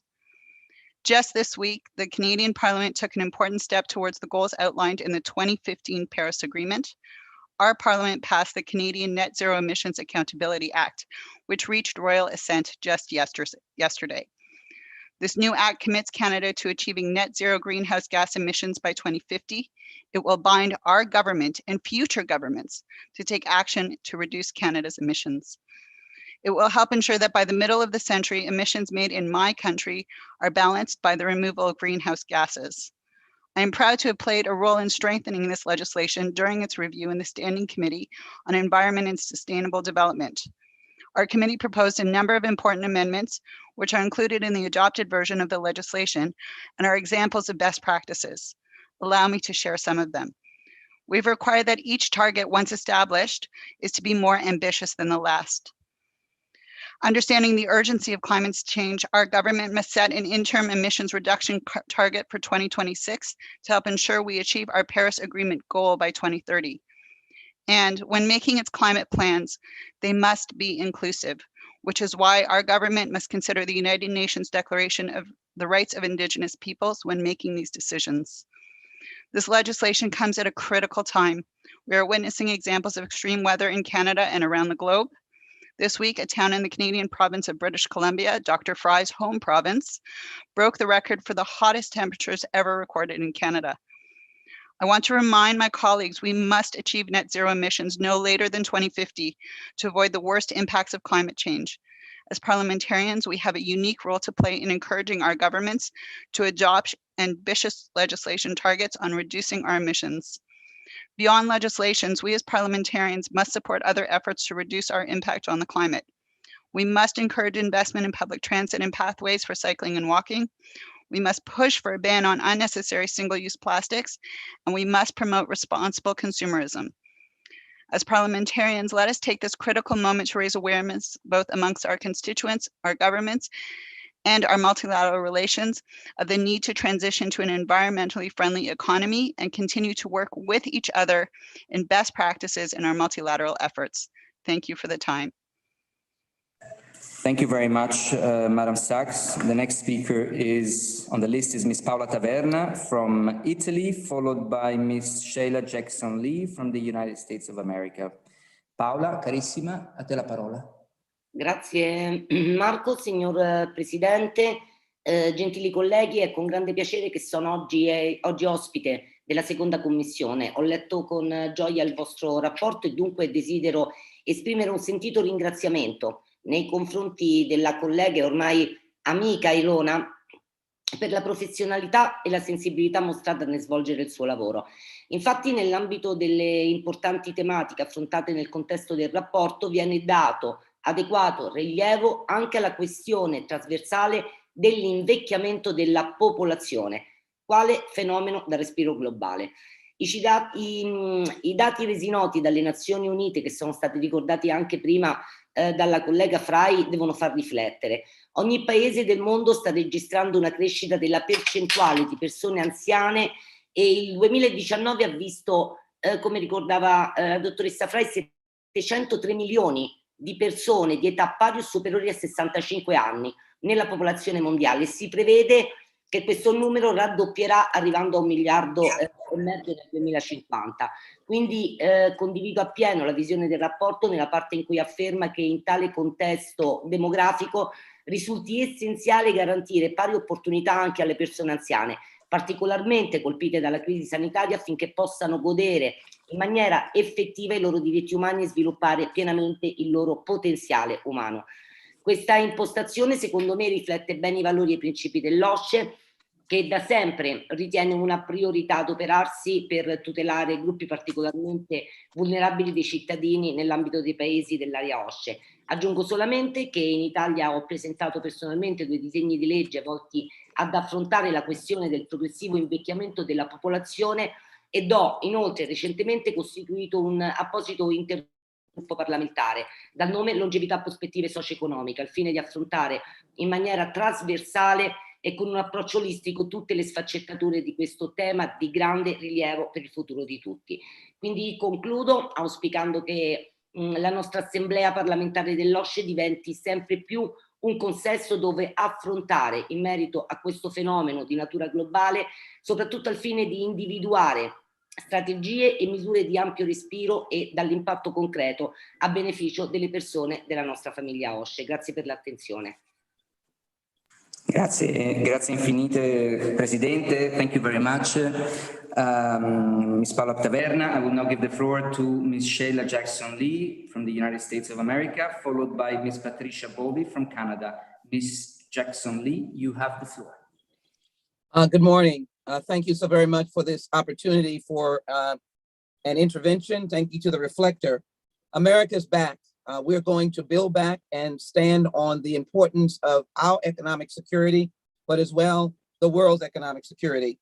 As we speak, we are voting on a major legislative initiative called the INVEST Act, which means that we are committed to fighting climate change.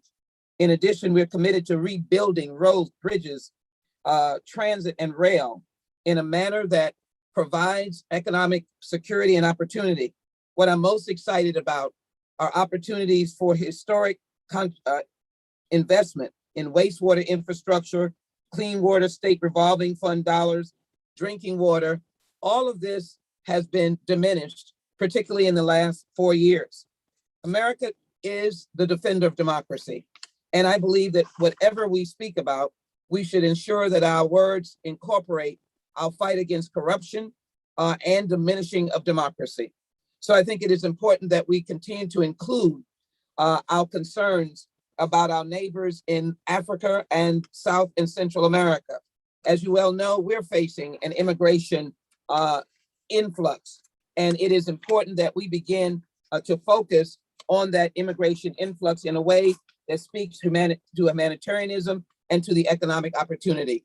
Finally, I'd like to turn your attention to the work that I've been doing on reparations. I am the author of the legislation HR 40, the Commission to Study and Develop Reparation Proposals for African Americans. That is an economic engine, because what it does is provides a historic reflection on how slavery has impacted the economic conditions of those who are descendants of enslaved Africans. This legislation must be passed. Many of you know the United Nations Human Rights Council indicated that to cure systemic racism, reparations has to be a component. In fact, the words, according to its chairman, said reparations should not only be equated with financial compensation, it should include restitution, rehabilitation, acknowledgement of injustices, apologies, memorialization, educational reforms, and guarantees that such injustices would never happen again. I promise you that the security of the world means that we must empower those who have not been empowered. We must ensure that democracy is not limited to one area of the world. We must not be afraid of democracy. We must be able to defend it. I conclude with the conspicuous reminding of January 6th, the day of the insurrection, the attack on democracy. In meetings that we're having, we are committed to say to the world that we will not allow that to be forgotten. We will not be ashamed. We'll boldly say that it was wrong and those who promoted it were wrong, and that America will stand against insurrection, terrorism, and the ending of democracy in the United States and around the world. I thank you so very much for having me. Thank you very much, Madam Jackson-Lee. The next speaker on my list is Ms. Patricia Bovy from Canada, followed by Ms. Dilrom Faizieva from Uzbekistan. Thank you, Chair, and I thank everyone for their interventions and congratulate colleagues for the work on all these concerns done within our nations and collaboratively. I was pleased to be a delegate at the May 21st Arctic discussion. The Arctic is my focus today. Climate change, ice melt, and scientific research and monitoring is imperative. The time before a global catastrophe is short. Ice is melting 3 times faster in the Arctic than anywhere else on the globe. We must raise awareness of the resulting complex cultural and security issues. We must work together, and we must include Indigenous peoples as participants in the science. Their knowledge of the land and its changes is essential. The Arctic is fragile. Its land, people, food security, and interlocking multiple issues are all tied to the environment and climate change. So too are impacts for trade routes, the quest for natural resources, and compounding international security. Add to that the unpredictability of the ice melts and its shifting movements. Western scientists working with Inuit peoples, linking traditional knowledge with contemporary science, reveals insightful and concerning findings. The Inuit know ice. They know its stages of solidity and stability. Colleagues, the Arctic is important in our Canadian Parliament's work. Canada's Arctic is over 40% of our landmass and home to many isolated communities. In June 2019, our Senate Special Committee on the Arctic tabled its year-long study, Northern Lights, a Wake-Up Call for the Future of Canada. It reflects the deep connection of Northerners past and present to the land and environment and speaks to future opportunities of and for Canada's North. We addressed every aspect of the Arctic, especially consequences of climate change to water levels, the potential of coastal communities becoming submerged, changing foods as new fish species are now in Arctic waters.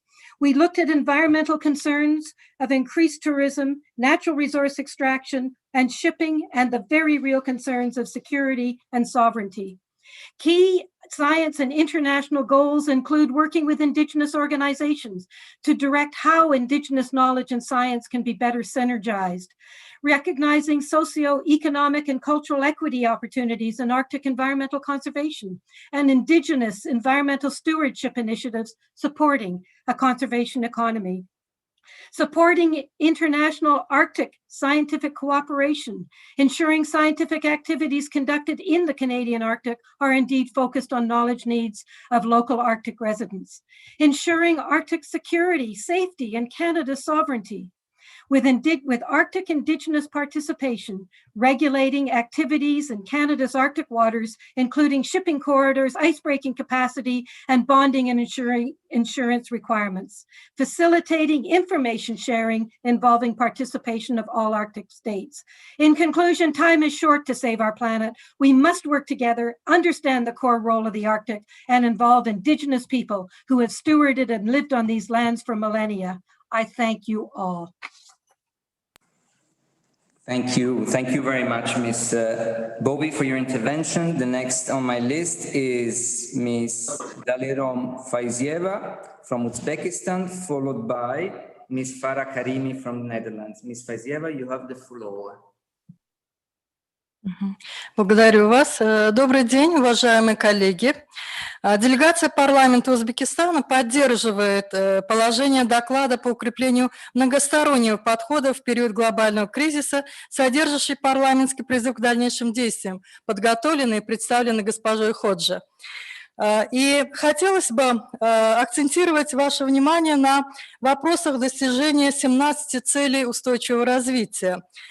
И здесь необходимо отметить, что содействие устойчивому развитию является одним из главных приоритетов деятельности парламента Узбекистана, несмотря на сложную экономическую ситуацию, сложившуюся вследствие пандемии коронавируса COVID-19.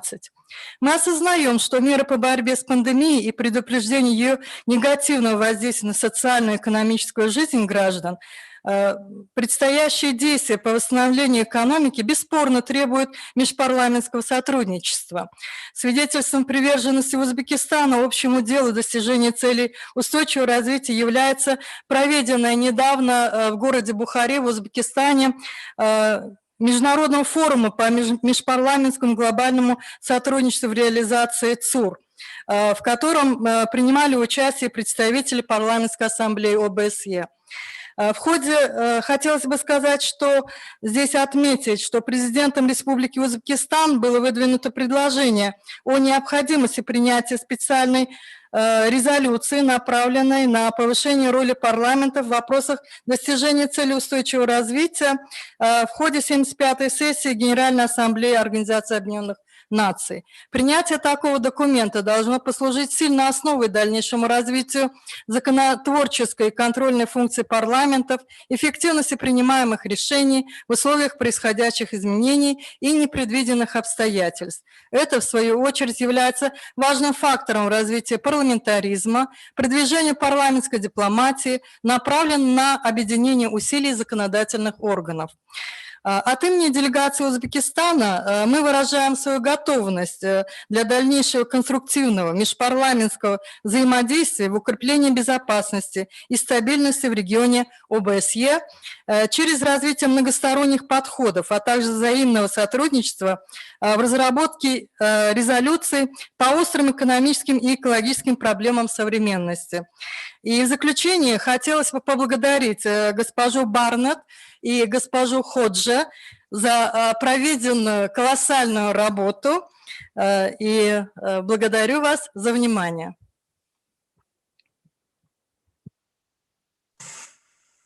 Thank you very much, Madam Faizieva, for your intervention. The next on my list is Ms. Farah Karimi from the Netherlands. Madam, you have the floor. Thank you very much, Marco. And I would like to start to thank Madam Chair Barnett and also Madam Rapporteur Hoxha for their excellent work in this committee. Thank you very much on behalf of the Dutch delegation. Also, I would like to thank all the previous speakers. They actually outlined very important issues like raising inequality, climate change, and also migration, and many other issues, which were, of course, accelerated by the pandemic. But I would like actually to use my remaining 2 minutes to emphasize on one issue, and that's that pandemic is not ended yet. While in Europe, in Northern America, and some countries, maybe more than half of people are vaccinated, and we can start to go back to the normal, in Africa, less than 1% are vaccinated.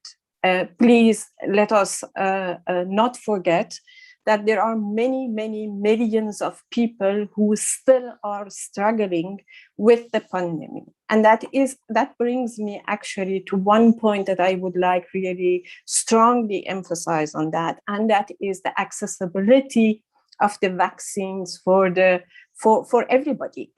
Everybody deserves to be vaccinated.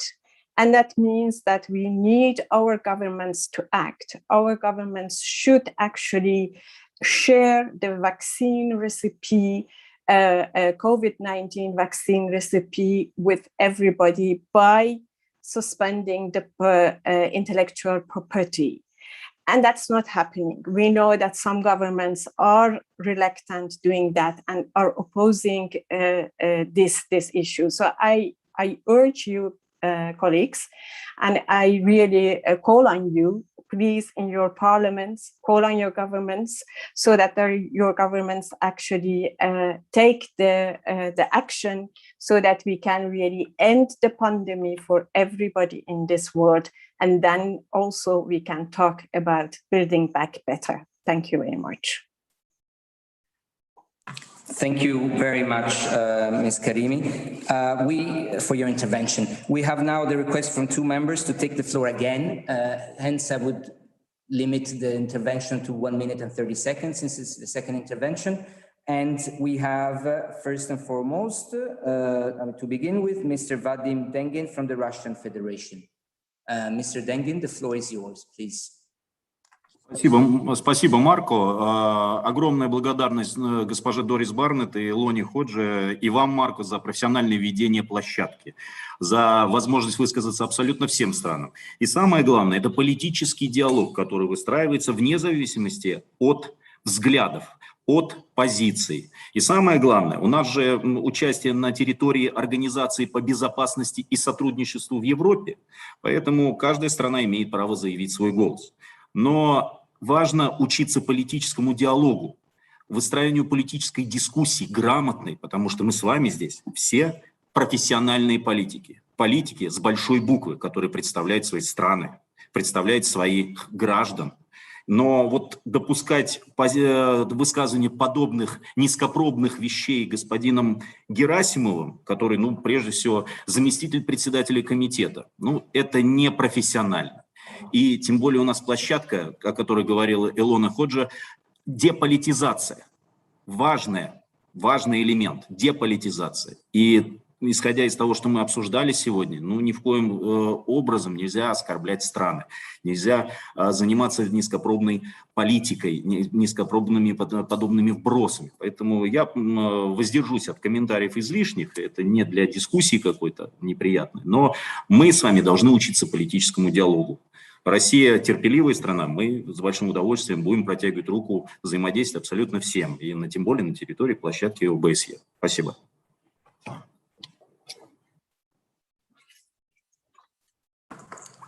Thank you very much, sir, for your statement. I will now pass the floor to Mr. Tekin Bingöl from Turkey. Mr. Bingöl, you have the floor.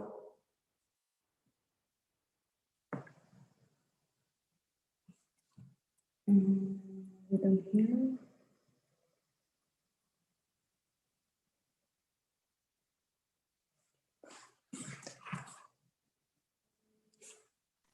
Following the remarks of the Armenian representative, I wanted to take the floor for a second time, and I would like to underline that we have always been an anti-war country, and we've been siding with peace at world and peace in the world, which is an attitude that we will continue. The great leader Mustafa Kemal Atatürk said, and I quote, "Peace at home, peace in the world," and this has been a long established tradition for us, which we will maintain in the future. Coming back to the Southern Caucasia, the ugly aspect that occurred in Nagorno-Karabakh in history still is remembered by agony, where hundreds of thousands of people have been displaced from their homes. The way to sustainable peace, stability, and prosperity is only through regional ownership and cooperation, which we underline at all platforms, and we will continue. Coming back to the issue of the prisoners of war, during and after the war, the prisoners that have been captured have been exchanged mutually by the International Red Crescent Organization, and another attitude has not been adopted. So what should be done here is to never politicize the OSCE EPA platform, which already has undertaken an important role. On the contrary, we have to establish peace and stability in the region, and Turkey is ready and available to fulfill its responsibilities in this regard as it has always been. Thank you very much. Thank you very much. Thank you very much, sir, for your statement.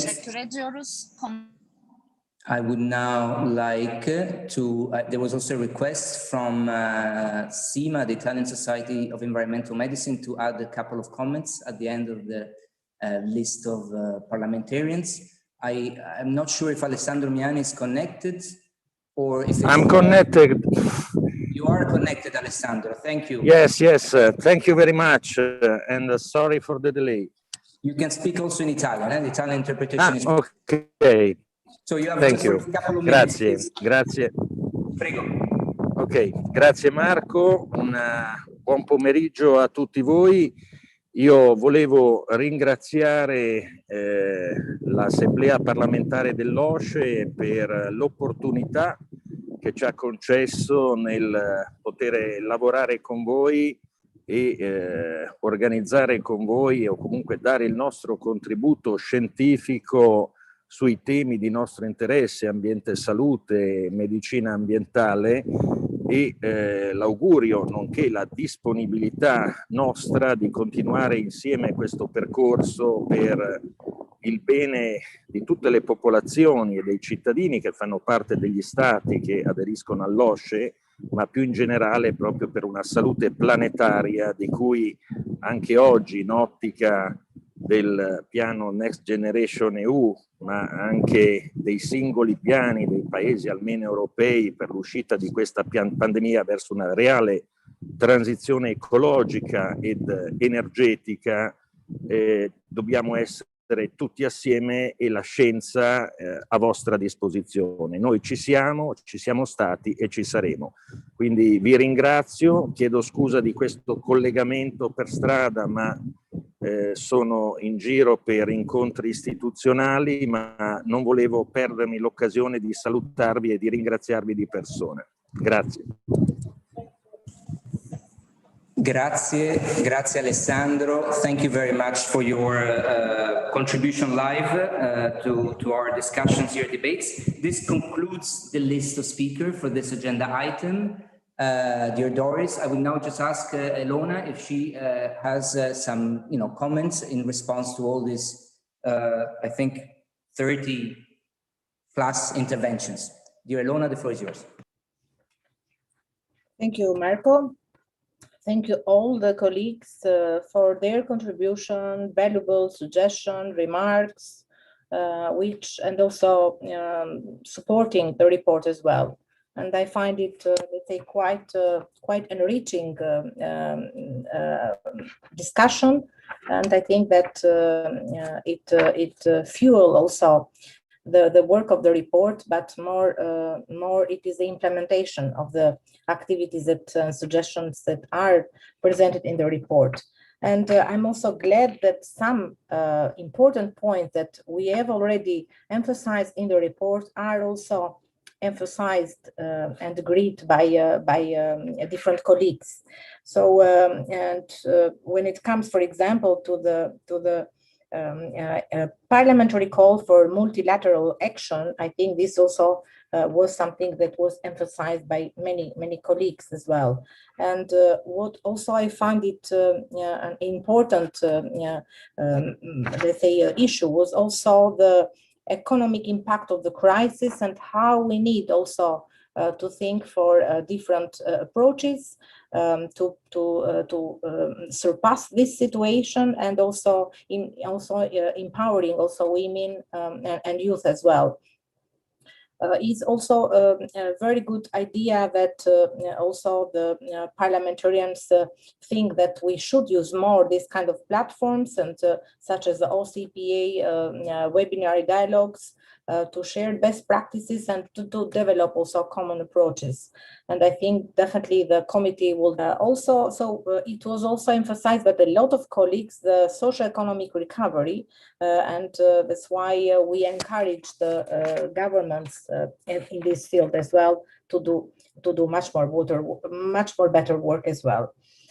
Also from colleagues from the US and others as well has mentioned the anti-corruption, that good governance, and we also pay a lot of attention in our report as well, and it is important and it's a top priority also across the OSCE region, and definitely the states, the different participating states should work more to coordinate efforts, responses at the national and international levels to prevent and combat the globalized system of corruption, money laundering, and terrorist financing.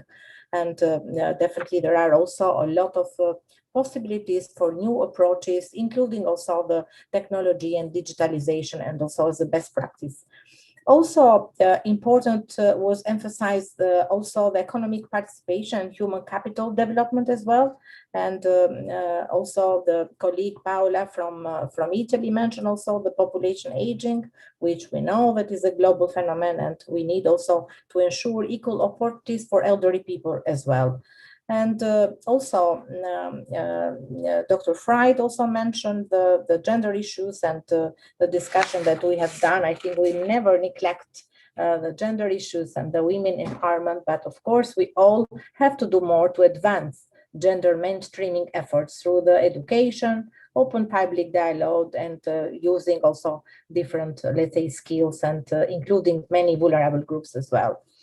Again, the migration management and human trafficking also was mentioned by Margareta and other colleagues as well. And we also paid a lot of attention in our report that to encourage our governments to promote effective and sustainable migration management, as well as also to increase efforts to dismantle human trafficking and smuggling along migration routes. Maybe COVID-19 has probably stopped for a while this, let's say, situation that we have seen in the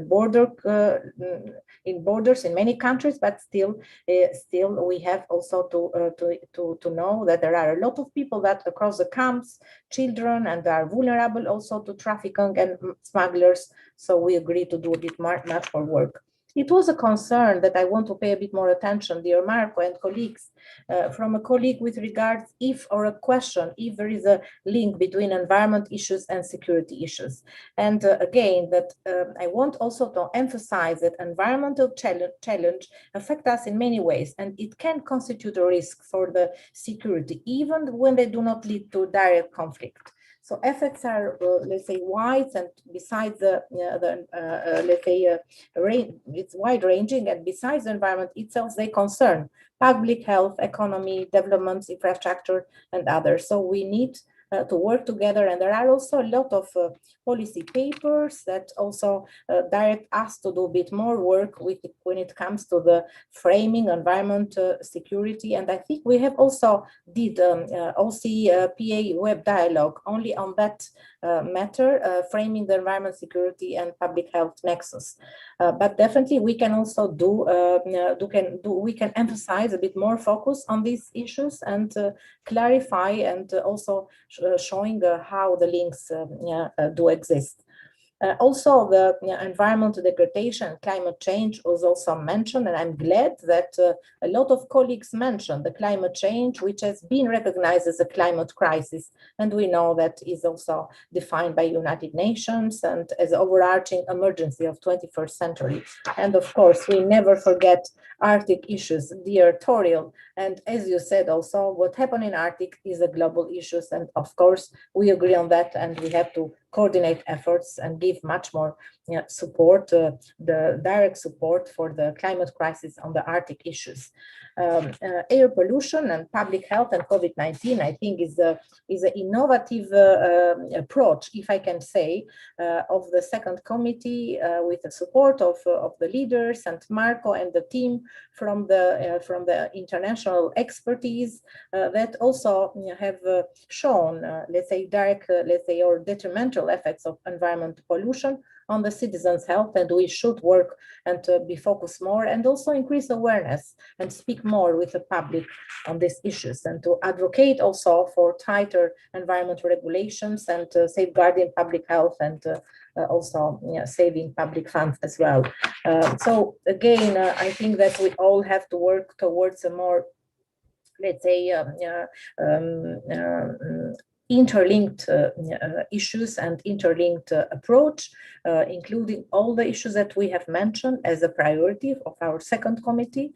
And of course, the countries has also to seek a lot of approaches to rebuild their economies and to respond to the growing development needs and enhance also resilience against future shocks, which I think is also a priority of the second committee for future activities as well.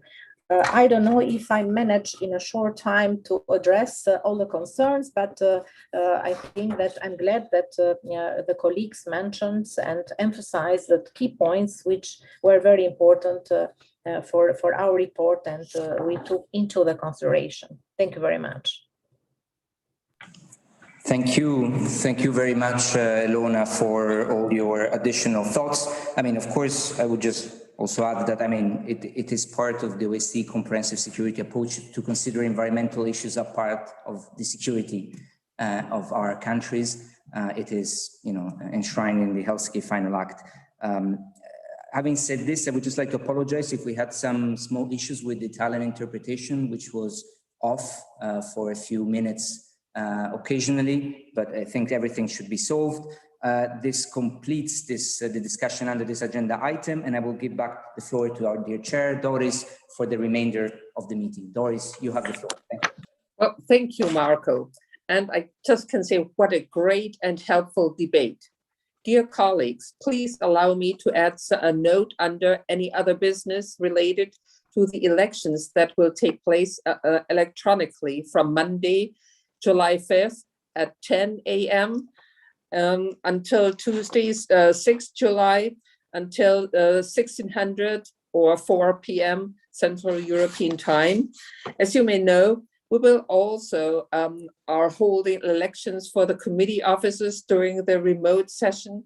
While the position of the chair and vice chair are not contested, 2 candidates have been put forward for the position of the rapporteur on the second committee. I would like to invite each of them briefly to address themselves to our committee if they wish so. I therefore call first to Ms. Gudrun Kugler, member of the Austrian delegation. Dear Gudrun, would you like to take the floor, please? Doris, yes, thank you so much for giving me the opportunity. First, I would like to say I'm only running as rapporteur because Ilona is not able to run again. I would like to introduce myself briefly and then speak very briefly about contents that I would like to emphasize. Who am I? I'm a member of the Austrian Parliament, so I live in Vienna, very close to the OSCE buildings here in the city. I am a mother of 4. My expertise is human rights. I'm actually the human rights speaker for my group.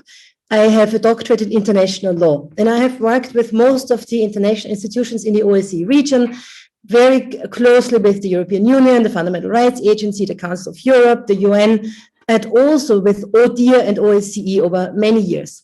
I am the vice chair of the ad hoc committee on migration, and I'm looking forward to a field visit together with Val Ritchie, the special rapporteur on special envoy on human trafficking in July. Now, I took notes now, believe it or not, but I did take notes now in this last 2.5 hours of every intervention that was said, of all the issues that are of great concern to the delegations. I think it is very important that we gather the questions, but also the answers that the delegations see to continue the great work that has been done by Ilona and the team now to carry it forward. So I want to build upon what has been done and also what has been said today to understand the concerns of each group. Now, saying this, I have 2 different lines of thought for what I would like to focus on, if this is in the general interest of the members. First, as I said previously, in Helsinki Plus 50, we are encouraged to grow as a platform. Now, what could that mean? I think that we need to increase and build interest in the second committee. In a way, you could say no more discrimination of the second committee against other committees. The issues we discuss are so important. We would like to focus on bringing in the special representatives and coordinators even more strongly into the work of the committee, and to develop, as the report of Ilona says, the committee as a platform for good practices, for best practices, that we can bring home to our different contexts. And I think it would be helpful to focus on optional activities and events with the bureau and interested members in order to go deeper where there is a special interest. Now, that being said, that is the side, the institutional side, how we can work together as a committee. But then on the other side, I think this is about tackling contemporary challenges, many of which have been named now in the meeting, in the report. But I would like to add just a few very brief thoughts. One is that when we look into economic affairs, we need to also consider development cooperation. Senator Ben Cardin has said today that good governance is key, and I think that development cooperation also depends on good governance. And for security and stability of our region, we need to cooperate with other regions because there is a very strong mutual impact. I think that we also need to discuss how to be independent from geopolitical huge players such as China for stability and security. And I think that internally in the OSCE region to look into regional inequalities and how we can alleviate those inequalities and how we can strengthen solidarity between the different parts of OSCE, the OSCE region will be key for stability and security.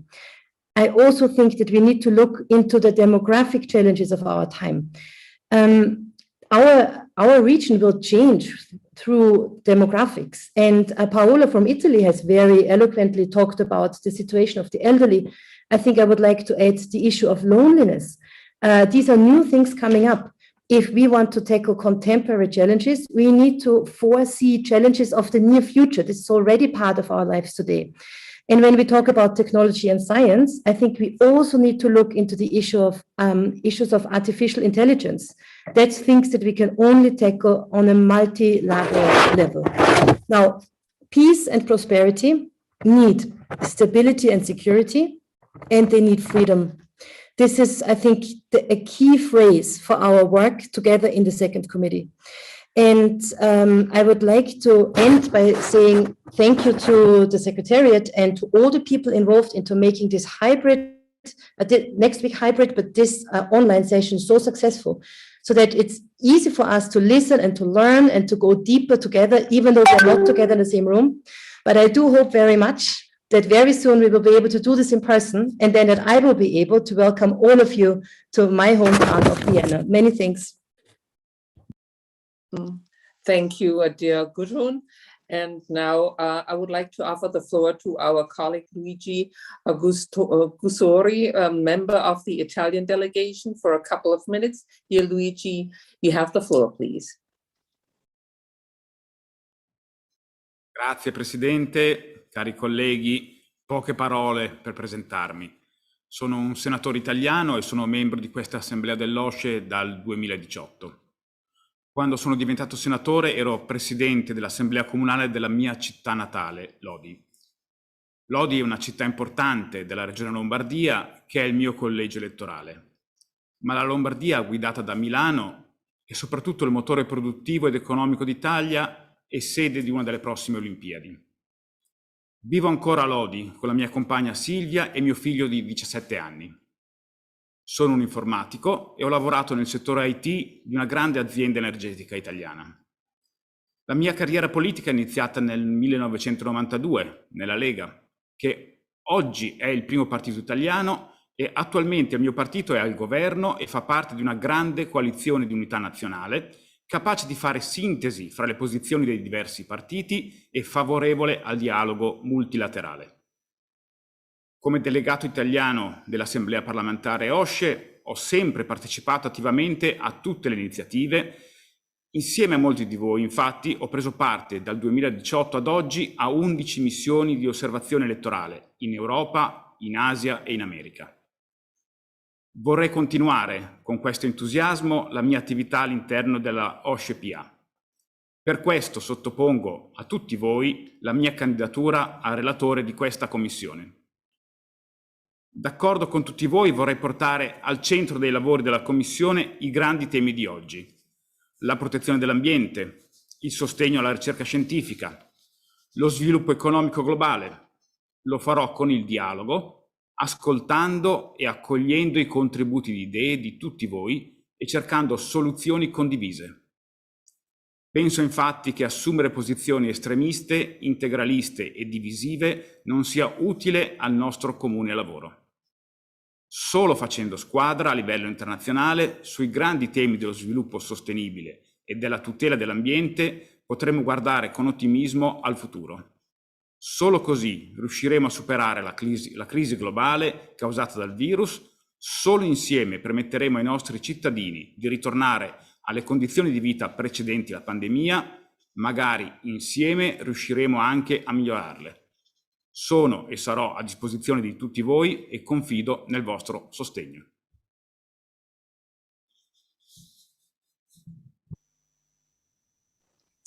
Thank you, Luigi. Thank you both for your... Oh, excuse me, I need to switch off the translation, otherwise I hear myself twice. So, okay. So thank you both for your interest in joining this committee. I wish you all the best for the election. Dear colleagues, please note that for the position of vice chair, only one candidate was put forward, our current vice chair, Mr. Artur Gerasimov, deputy head of the Ukraine delegation. Similarly, only one candidate was put forward for assuming my position. That is Mr. Pere Juan Pons, head of the Spanish delegation. While the election results of the position of the rapporteur will be officially announced by the president during our plenary on 6 July, I'm already confident that I will be leaving this committee in great hands. Before concluding today's meeting, I would like to say it was a great pleasure and honor working with you. Thank you all for your constructive and thought-provoking contribution. Indeed, there is plenty of work to do ahead of us, and might the teamwork in these fields lead to more trust building and cooperation in real politics. That would be my wish, that this work would help also to get a better understanding between our nations.